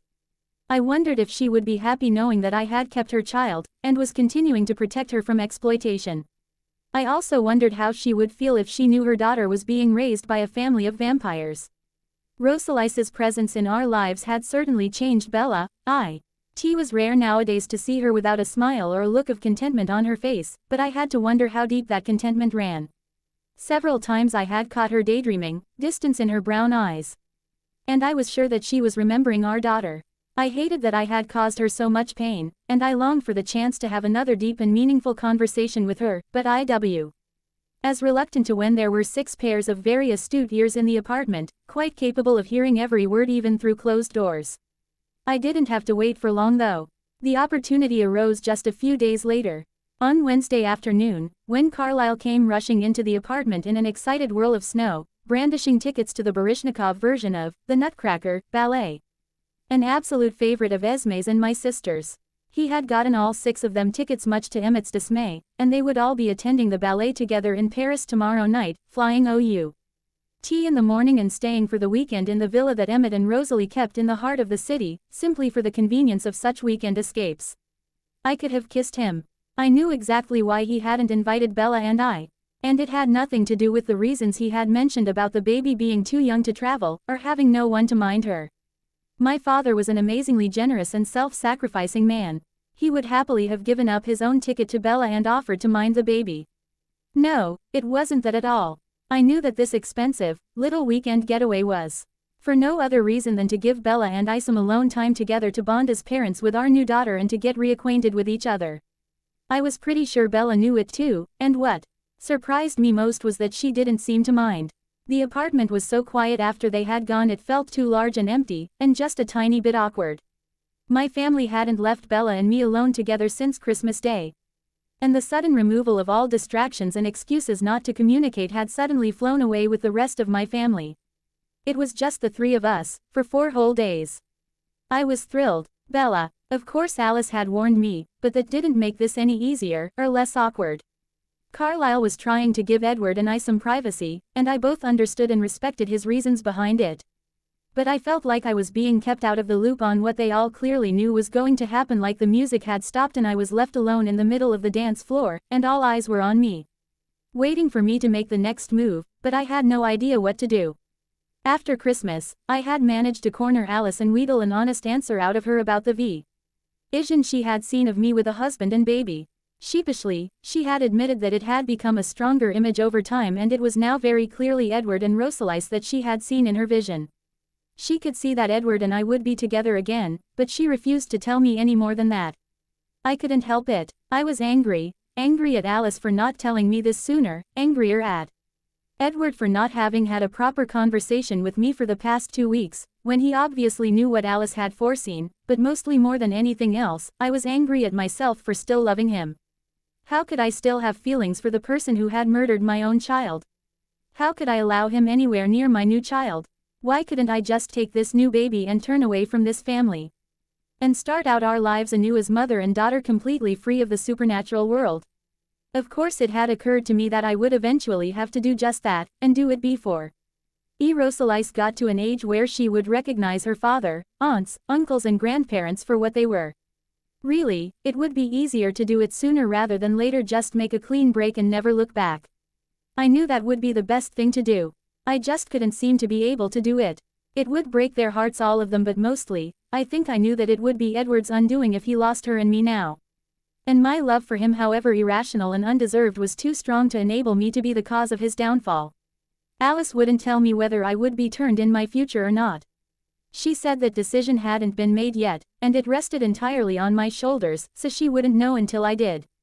I frowned and told her that was a cop-out answer, but she just winked at me and twirled away. I knew she was right about one thing. Edward and I had lots to discuss, boundaries to set, and rules and responsibilities to lay out concerning the baby. So this weekend together was very necessary. But the idea of being alone with him. Gah, I was nervous. I just didn't know if I could trust myself to stay strong. For as much as I hated to admit it, I knew I was slowly but surely letting Edward back into my heart. He sought forgiveness from me in every look, every touch and every word, and though I was firm in the belief that what he had done was unforgivable, I was getting closer and closer to allowing him a second chance. I was sure, though, that this wasn't just me being weak. He had changed, he had learned from his horrible, domineering mistake. And he had sworn to me that he would never take advantage of my physical weakness again. I honestly believed him. I could see that he had changed. It had saddened me when he had returned to killing. But I had secretly felt just a tiny bit smug about it, knowing that Edward knew how badly he had screwed up, that he knew so completely that there was no coming back from what he had done, that he had returned to killing. A tiny, vicious voice in my head had said, "Good, he deserves to suffer," but despite all that, it had still killed a part of me every time I'd had to look into his red eyes. They were so warm and golden again now, satisfied and happy. I liked it. Happy suited him. So, for that matter, did parenthood. Rosalie simply adored him, and at just 18 days of age, she firmly had her father. And every other member of the Cullen family for that matter, wrapped around her littlest chubby pink finger. The apartment felt eerily silent without all of the family, and for the first time in months, I actually found myself hiding away in my bedroom with Rosalie's not feeling comfortable enough to have full run of this massive apartment while its owners were away.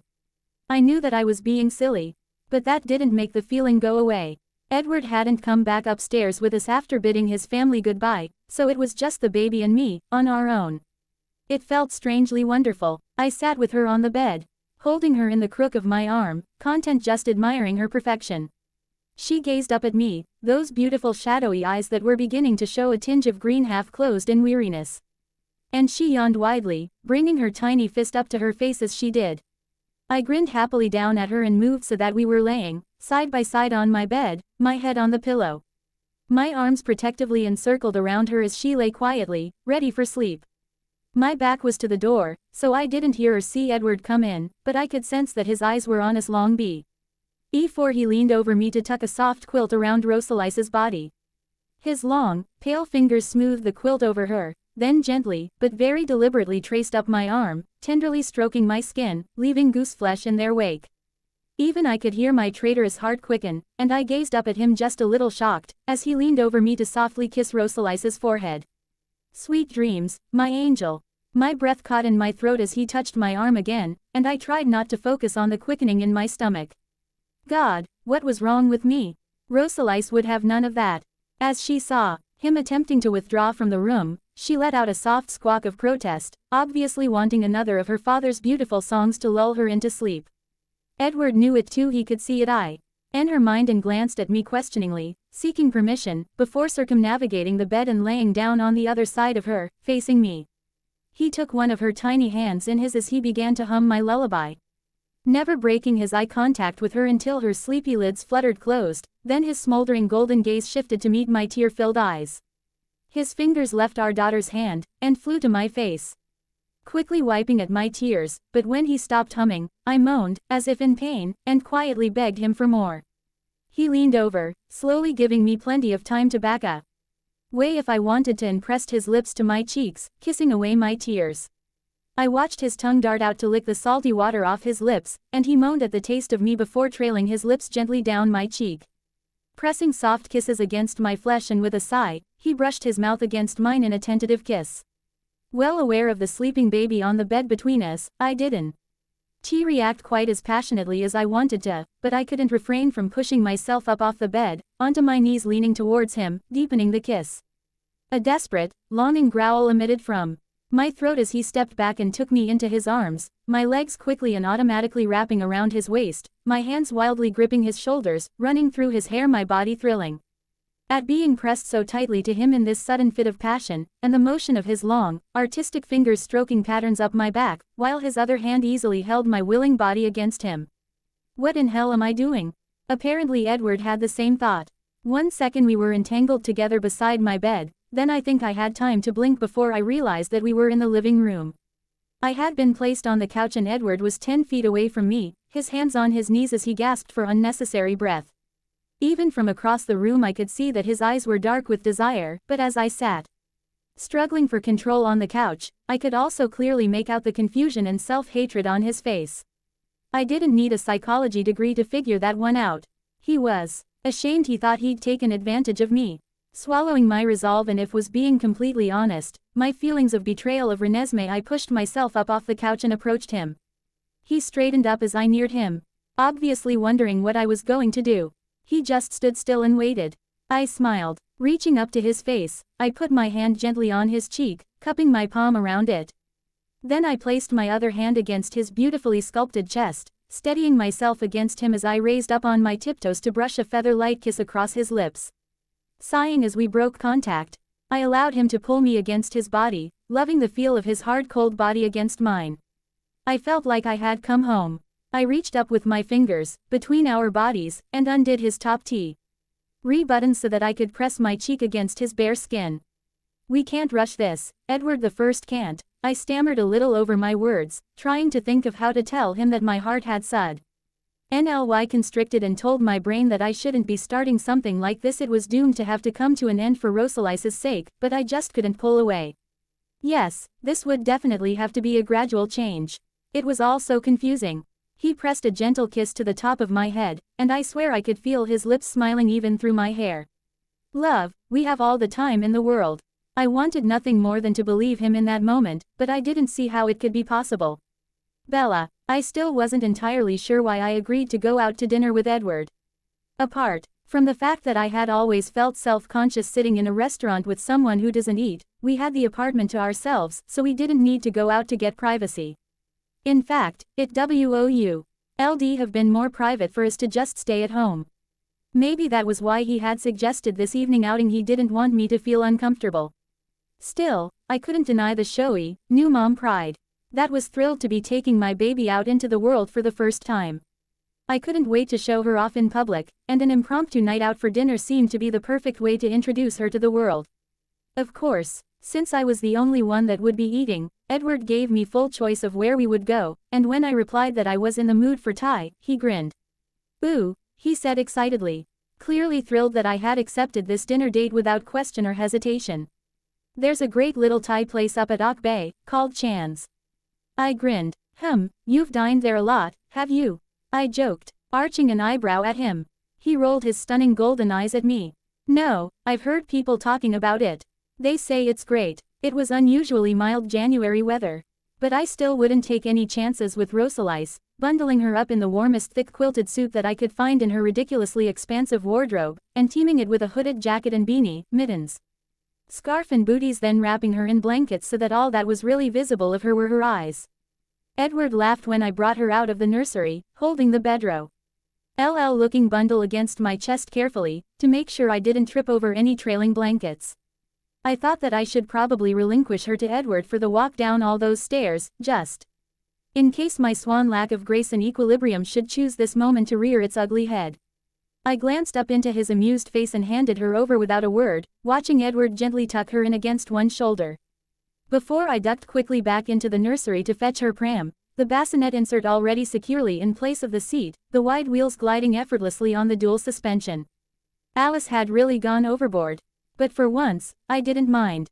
It wasn't for me, it was for Rosalice, and of course she deserved the absolute best of everything. When we, and all our attachments, arrived in the parking garage, it didn't take me long to realize what Edward must have been doing when he didn't return to the apartment with Rosalice and I. The Volvo had been transformed into a family car complete with Tigger window shades, a string of colorful rattles and toys that hung over the back seat from one side of the car to the other, a very cozy, opulent-looking baby capsule, and to top it all off, a baby on board. Sign on the back window.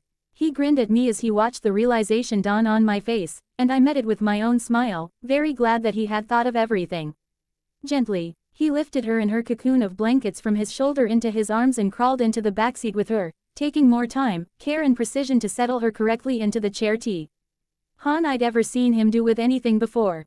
It almost made me laugh, watching him being so deliberately slow and careful, adjusting and then readjusting the straps and buckles so that Rosalise was comfortably but securely positioned in the car. I felt a pang in my heart as I watched him being so careful with her, and in that moment I had an epiphany. He was so aware of her every need, her comfort and her safety.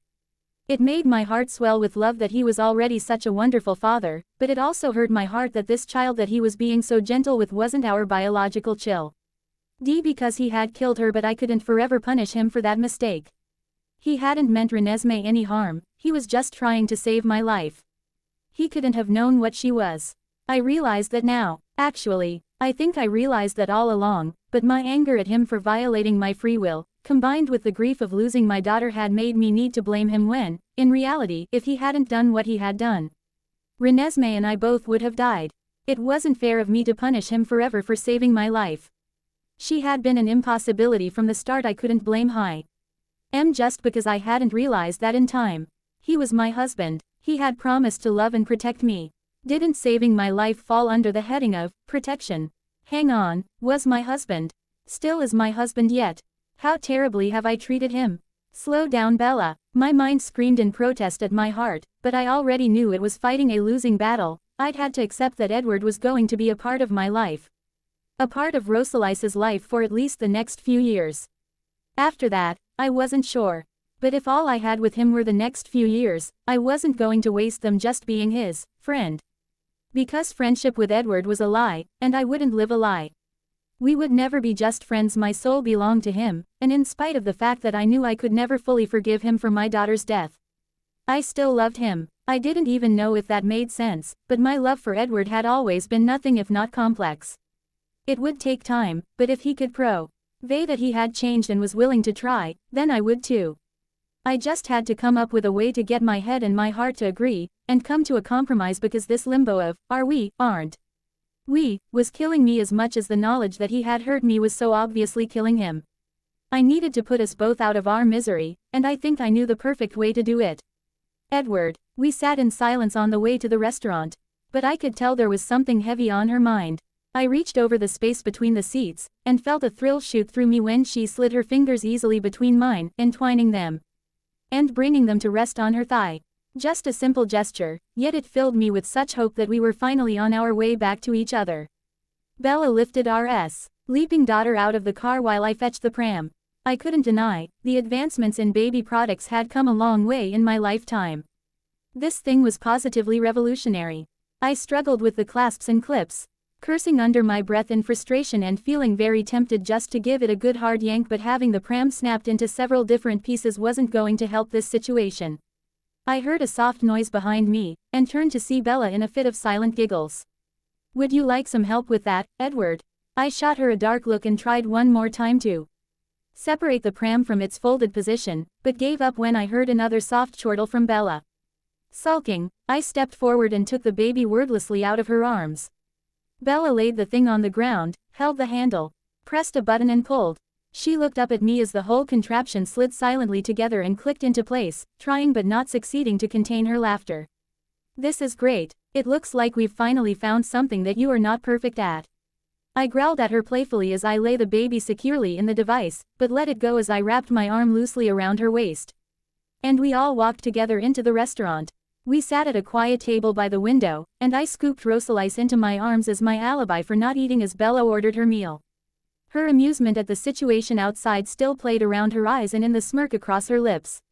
Her skin shone in the filtered light, and her scent wafted straight to me, as if it were drawn to me. Her eyes met mine across the table, and I smiled. I love you, Bella. We had said those words to each other hundreds of times, but the strength of that particular emotion never ceased to amaze me when it came to Bella. She gave me a small smile, but didn't return the sentiment. I knew it was still true, but I longed to hear the words from her again. I cast my eyes down to the tiny girl in my arms, her soon-to-be brilliant green eyes open and focused on me, her thoughts content.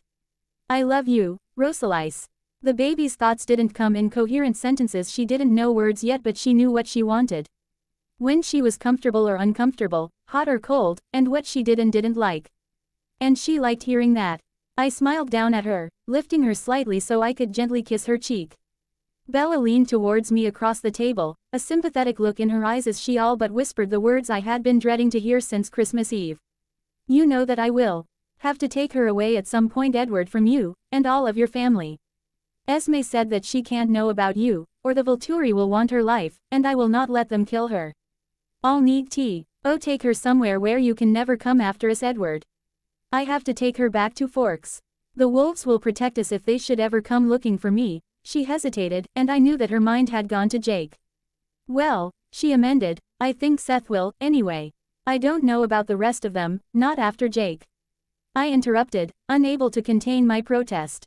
A few years are not enough, Bella. I won't be able to let you go. You'll have to, Edward. I can't see any other alternative, not with Rosalise. It occurred to me in that fraction of a second that this might be a test. Would Bella test me like this? Was she waiting for me to say something about Rosalise not being ours? We didn't need to worry about her, we could still have our eternity together, that there were plenty of loving homes for our little girl to go to. I had to admit, the idea had crossed my mind, but I had dismissed it as immediately as it had come. Rosalise was just as much my daughter now as any of my FA. Miley were my family blood meant nothing. I wouldn't give up Rosalise any more than I would give up Bella. No, I can't accept that, Bella. I want you and Rosie with me, for the rest of your lives, immortal or human. She shook her head. But the Volturi? I shook my head vehemently.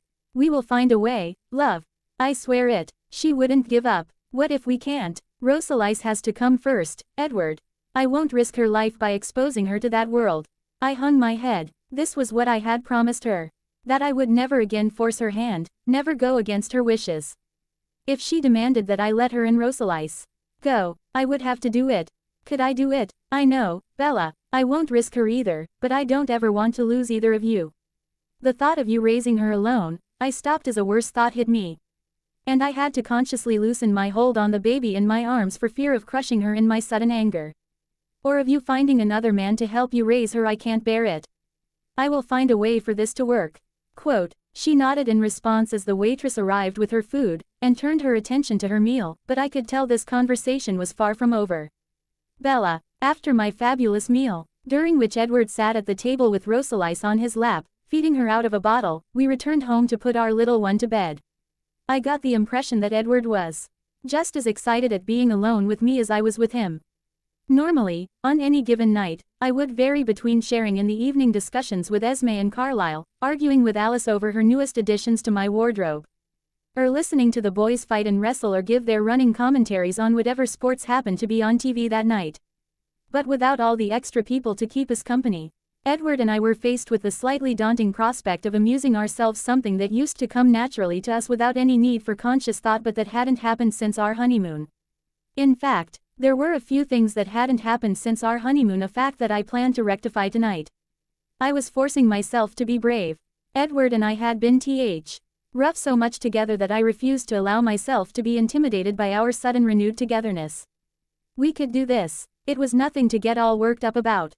So why the hell are you hyperventilating then, Bella? Damn it, I needed to calm down, or this wasn't going to work. Edward. I lay our sleeping angel down in her crib and tucked her in tight as I listened to the sounds of Bella going through her nighttime rituals in the bathroom. I was hoping that she would agree to come and sit with me to watch a movie, rather than going straight to sleep, but either way, I wasn't going to push her. We had already accomplished quite a bit tonight. She needed time. Heck, if there was one thing I had, it was time. Expecting her sweet-smelling form to be clad in her usual old sweats and t-shirt. As I heard her emerge from the bathroom, you can imagine my surprise when I turned to find her wearing a fitted white cotton camisole top and a pair of very brief white boy shorts. She grinned as she took in my flabbergasted expression, her teeth pulling her lower lip in between them in that sexy, nervous way that drove me crazy. Bella, what are you doing? She walked slowly towards me, her eyes tracing over the visible outline of my chest through my shirt down my legs then back up my body, her loving gaze caressing my face as she stepped into my very welcoming embrace. I need this, Edward. I need to put everything from the past into the past, so we can move on with our future. I love you. She tilted my chin down to gaze deep into my eyes. Promise me, Edward, promise me that I can trust you again. The pleading in her voice pained me, but if she needed to hear the words to help her heal and be whole again, then I would promise her anything. Always, my love, I swear to you, I will never hurt you again. My voice shook with the emotion behind my words, and she gave me a small smile as her hand caressed my hair. Good, she said softly, as she moved her hands to the hem of her top and lifted it smoothly over her head, leaving her standing gloriously before me in just her panties. Now please, take me and make me yours again. I can't bear to be apart from you any longer. Edward, my body froze at the sight of her, almost naked before me. I hitched in an unnecessary breath, 1,000 thoughts flitting through my brain in that moment, but one thought stood out from the rest, and it was one of disbelief. She wants me. I watched her wordlessly as she wrung the cotton top nervously between her hands before dropping it to the ground. I stood, staring spastically, as her chest heaved with her nervous breaths before she stepped closer to me, and gently guided one of my hands to her bare breast. I gasped in shock, and finally looked up from her hypnotizing body to meet her shining brown eyes. Bella, love, we don't need to rush this. She smiled. After what we've been through, do you really think it's possible for us to go back to holding hands? I smiled sadly, immediately understanding her point. Her voice dropped a little, growing husky as she arched herself into the pressure of my fingers. How long has it been, Edward? How long since we were intimate with each other? I didn't need to hesitate. The answer to that was something that updated itself automatically in my brain every day. I remembered with graphic detail the last time I had touched her, the last time we had kissed. The last time we had made love on the island. 153 days. She smiled sadly and nodded, clearly both a little amused and a little distressed that I had kept track of the numbers. I don't really want to get to 154, do you? Bella. The shimmering molten gold desire in Edward's eyes was all the answer I needed. His long, cold fingers moved against my skin in gentle reverence, ghosting across my breast then down, brushing my ribcage as he wound his arm around me and pulled my body against his, claiming my lips in what was possible the sweetest, most tender kiss we had ever shared. His lips lingered against mine, brushing against them again and again, his tongue dancing and tangling with mine between our open mouths. I sighed, then smiled a little as I heard him deliberately inhale my expelled breath, enjoying the taste of it. I pushed his jacket off his shoulders, letting it join my top on the ground, but and I started to work at his shirt buttons. He stilled my hands, and shot a tentative glance over towards the crib by the bed. I should move her into the nursery, love. I'll still hear her if she wakes. And I need to get something. I nodded, then watched as he sped to the bassinet, lifting the whole thing easily, baby and all, and carried it out of the room.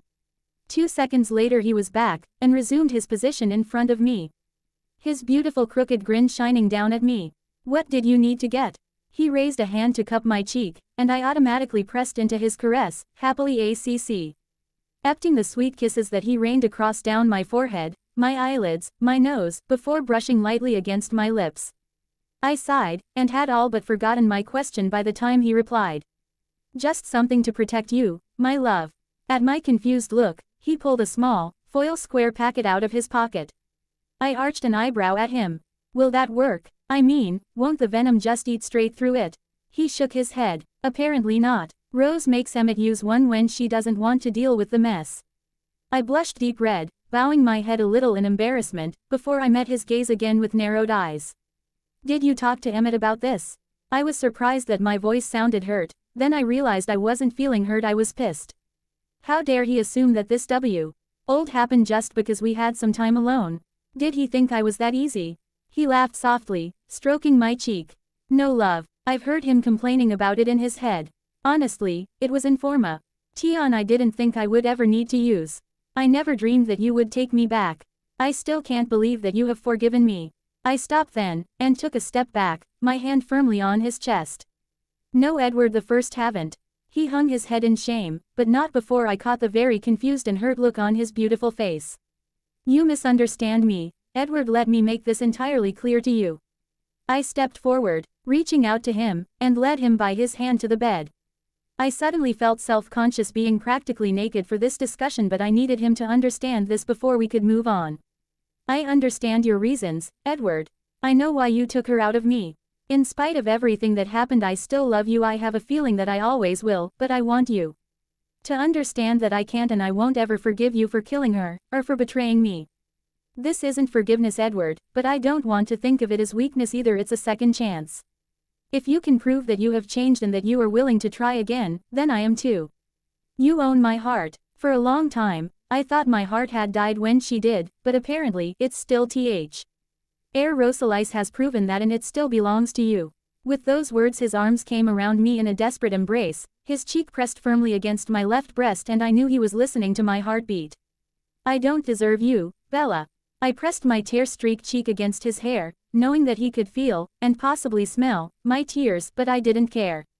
Well, you're stuck with me for now, anyway. His arm snaked around my waist and lifted me easily against him, as he pushed us up the bed so that my head was resting on the pillow, and he was on one elbow leaning above me as he looked deep into my eyes. I told you, we will find a way, love. I have changed, and I promise I won't ever let any harm come to you or Rosie, but I can't ever lose you again.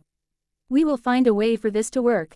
The sincerity and determination in his eyes was obvious, but it was still overshadowed by the deep love for me that swam in their golden depths.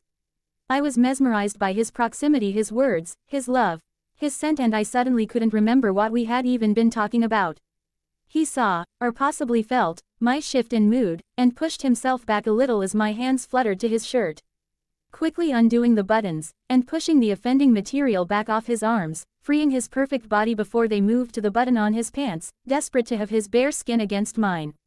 His fingers gracefully played my body like his piano, starting slowly, exploring all my delicate places intimately, making me moan his name and sigh with pleasure. Soon his mouth joined in, carefully drawing my skin between his lips, lavishing attention on my nipples, and down my ribcage, but he stopped when he got to the ugly thin red scar across my belly. He touched it with his finger, making my breath quicken with emotion as I suddenly found myself fighting to hold back my tears, then he pressed a kiss against it. He lifted his head to meet my eyes, self-hatred plastered all over his face. I'm so sorry. I could see it there, in his eyes, in his soul. He would never hurt me again no matter what. I'm sorry too, Edward. I couldn't bear it anymore. I needed him inside me. I needed him to erase this pain. I gripped him by his upper arms and pulled his body up against mine, capturing his lips with all the passion, love and hurt that I had in me. I fumbled under the pillow for the silver packet. But he had already beaten me to it, without even breaking our desperate kiss. Edward, I could smell the overpowering scent of her increasing arousal between her legs and for me. It was even more intoxicating than that of her blood because this was for me. I was allowed to cause it, I was allowed to have it, and it was all mine. The thought of that combined with the scent of her was making my venom flood my mouth in expectation. I quickly shed my last item of clothing, my fingers fumbling for the first time ever with the strange little alien device that would protect my love from another tragic pregnancy. It felt like it was too thin to be at all effective, but I knew from the dozens of times I had taken sex education in high school that these things worked. If I didn't have complete faith in that, there is no way I would have risked this ever again. For as much as I longed to be reunited with my Bella, as much as I yearned for the feel of her soft, warm and wet surrounding me, I would not risk her life again. I would never, ever again allow myself to impregnate her. Her soft hands interrupted my own as she took over, smoothing the condom down my shaft with her delicate fingers. And I growled deep in my throat at the overwhelming pleasure I got just from her fingers touching me there. I leaned down, pressing another soft kiss to her belly as I hooked my thumbs over the sides of her panties, sliding them gently down her legs and marveling again at the beauty and perfection of her as she lay unashamedly naked before me, her legs slightly bent and parted in invitation. My erection grew impossibly harder at the sight of her wet, warm pink folds, glistening with the dew of her arousal, and I carefully leaned into her, putting my pressure on my elbows and ensuring my teeth were well covered by my lips as I drew my tongue in a long, deep lick, right up the length of her sex.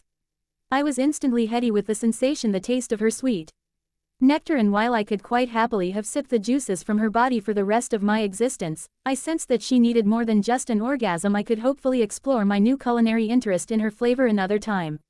I moved up her body, sliding my skin against hers, listening to her moans of gratification as I traced tiny circles around her tingling clitoris with my fingertip, spreading her moisture fully before I would enter her. She gripped my torso with both hands, attempting to support me above her, her eyes needy and desperate, and I wouldn't deny her any longer. I slid my body against her, supporting myself on my knees as I marveled at the sight of her laying there, spread before me, her skin pebbling, her nipples tight and hard, and I couldn't help but groan in relief as I slowly and so tenderly slid just the tip of myself inside her. Bella. I tried so hard to lie still as he began to enter me, but I knew my control wouldn't last very long. I gasped as I felt him advance just another inch and bit my bottom lips at the feel of his thick, hard erection parting my folds so deliciously. God, it felt so good to have this with him again. I looked up into his eyes. They were hooded in intense concentration, but when he felt mine on him he seemed to snap out of his trance, and he met my gaze and smiled, that sweet, beautiful crooked smile that I loved before his lips met mine in a gentle kiss. I slid my thighs open a little bit wider beneath him, trying to encourage him without words to just sink into me. But I knew my Edward, he would sooner die than risk hurting me. What I don't think he realized was that I was about to die from anticipation. I loved him, and I wanted to make love to him, but not an inch at a time. I needed more. When I anchored my legs around the back of his thighs, Edward gave me a bit of a strange look, but I don't think he knew what to do. Yet another thing that I had always loved about him was his innocence. Flip us over, Edward. I want to be on top. I almost laughed when his eyes practically bulged out of his head at my request, but he did as I asked, carefully rolling us so that his back was on the bed and I was hovering above him, his hands securely holding my hips to keep me up above him, his tip still only barely inside me. Sitting down, straddling him, he took my mouth again while his fingers worked their way slowly up my ribcage, cupping my breasts in his gentle hands before he lowered his mouth and sucked my dark nipples, first one and then the other. I threw my head back, thrusting my breasts upward towards his face as I reached down and took his hands off my body, entwining our fingers and holding his gaze as I placed my knees beside his hips, and slowly but completely lowered my body down on top of his, surrounding him completely. Holy shit, Bella, he cried out in surprise. Our reversed position allowed us to go deeper than we ever had on our honeymoon. I started to move against him, loving the way we fit together. As if he was made for me, and I for him. I remembered the first time I had ever seen all of him, and the panic I'd felt, thinking that he was too big for me. I'd imagined that that part of him inside me would hurt like hell. I had no concept of how much I would grow to crave the pleasure he could bring me with his lovemaking. I could feel him deep, deep inside me, his tip pressing against my limit. And I hissed in sudden pleasure of being so fully filled by him. My husband. I smiled at the delight that thought gave me. He was mine again and I was his. I began to rock back and forth slowly at first, enjoying each movement and each flick of the tip of his shaft against my cervix, but as I felt my pleasure growing I couldn't help but increase the pace. Edward sat up, leaning back against the headboard, and raised his knees a little so I was sitting in his lap, my legs crossed around his back as he caressed my skin and my hair, placing wet, gentle kisses all over my shoulders and neck. I rode him slowly, loving the way he filled me completely, then rising up until he was almost out and carefully lowering myself along the length of him, again and again. We made love slowly and deliberately, enjoying being joined together, kissing and caressing each other. He was inside me for what felt like hours. I didn't care, I never grew tired of him, or he of me. My mind swam in the headiness of how right this felt being entangled with this man in this most intimate of lovers' embraces, but I didn't feel the need to attempt to rush towards my climax. I wanted to enjoy the feeling of him inside me for as long as I could. We moved together, our breaths mingled, our hands touching and caressing every available inch of skin, leaving no part of our bodies unsatisfied. And eventually the spasms and tingles that he continually sent through my entire being spiraled down, following my pulsing veins and the instructions of every tingling nerve ending in my body, and sent its energy towards that tight, hard little butt at my core that my lover kept rubbing against with every forward thrust. I cried out as I felt my pleasure shooting through me, and I could feel my muscles clenching tightly around his thick, glorious shaft as my orgasm hit me like a truck. My whole body quivering with the intensity of it, and I cried out his name at the exact moment that his body stiffened. And he joined me in the ecstasy of our release as he finally came inside me, into the protective sheath of the condom. I rested my head on his shoulder, exhausted, as he lay back on the bed, bringing me to lie down with him. We lay together, both not wanting to be the one to separate our bodies. I didn't even realize straight away that I was crying, not until I felt his gentle fingers wiping away my tears. And I looked up into his concerned eyes. Did I hurt you? I shook my head quickly in response, then pulled his mouth to mine for a deep kiss, trying to abate my tears with the thrill of having him close again. No, I'm happy that I've got you back. God, I missed you so much, Edward. I needed you to comfort me through the pain of losing her, but I wanted too much to hate you. I was so confused. So was I, love. I thought that I would rather have you alive and hating me, than dead because of what I had put inside you, but I know that it wasn't my choice to make. I couldn't understand how you could love something that was killing you. He hesitated, his eyes ashamed and hurt. I couldn't understand why you loved her more than you loved me. I almost cried out with indignation, pushing off him so I could sit up beside him on the bed. Edward, no, that wasn't it. I didn't love her more than I love you. I loved her, I wanted her because he was a part of you that we both never dreamed would ever be possible. I loved that I was able to bear your child, and give you something that would so obviously make you and your family so happy if I could just live through the hard part. You all have given me so much, giving you Renesmee would have been my way of giving something back. If she hadn't been a part of you, I wouldn't have even wanted her. Edward, you have to know that. I never wanted to be a mother to just any baby, it was only because she was yours. He looked at me, still confused, and shook his head slightly, obviously trying to comprehend my words. Well, love, if that's true, then what about Rosalise? She's human. She's not part of me. I didn't let him finish. I already knew where he was headed. She's not a part of you physically, love. But she is your salvation. She brought you back to me. She made me realize what your motives had been all along. She brought us back together. I reached down into my bottom drawer and pulled out the small gift that I'd been hiding there since the night Edward brought Rosalise into our lives. I got something for you for Christmas, Edward, but after what happened with Rosalise, I felt stupid every time I thought of giving it to you, because I felt that it no longer applied. Never feel stupid, my love. For you, it's impossible. I smiled at his interruption and then continued on from where I had been. I felt it no longer applied because you seem to have come to the right conclusion all by yourself, but now I want you to have it so that you will always remember how strong you are. To have pulled yourself out of that depression. I held the small box out towards him, and his eyes widened in surprise. His intrigued smirk graced his lips as he gently opened the CK velvet lid to reveal the thin silver chain, with a small delicate pendant. He picked it up, examining the charm. St. Jude. He cocked his head, questioning my choice. I replied softly, sliding my hand into his open palm as I spoke. He's the patron saint of desperate cases and lost causes. I bought it just after Jasper and I saw you on Christmas Eve. I thought it might help you recover. Ted Auer joined hands to his lips and kissed each of my knuckles individually before bringing his other arm around me to lie me back down on the bed. Thank you, my love. You're right, it's perfect. I smiled happily up at him as he lowered his mouth to my breast, carefully taking just the tip of my nipple between his lips and sucking on it, making me cry out, making me shiver. But this does leave us with a small problem, you know. I shook my head. No, I did not know, nor did I particularly care right now, not if he was going to continue to do that with his mouth. He slid his body back up against mine, and I could feel the rigid length of his granite erection pressed against my thigh. With effort, I peeled my eyes open to meet his cheeky grin. I don't have a gift for you, so how will I ever repay you? I groaned deep in my chest as his gentle, talented fingers skimmed lightly over the sensitive skin on the inside of my thighs. My body quivered and my legs automatically parted a few inches to give him access to where I wanted him to be. I can think of a couple of ways. He let out a small growl as he allowed one of his fingers to dip inside my wetness. I whimpered in response. Wow, right now I really wish you could read my mind. He chuckled gently as his mouth again lowered to my breast, and I made one final conscious decision before my brain shut down completely, to just give him free rein. He was a smart boy, I was sure he could figure it out on his own. We will continue in next part.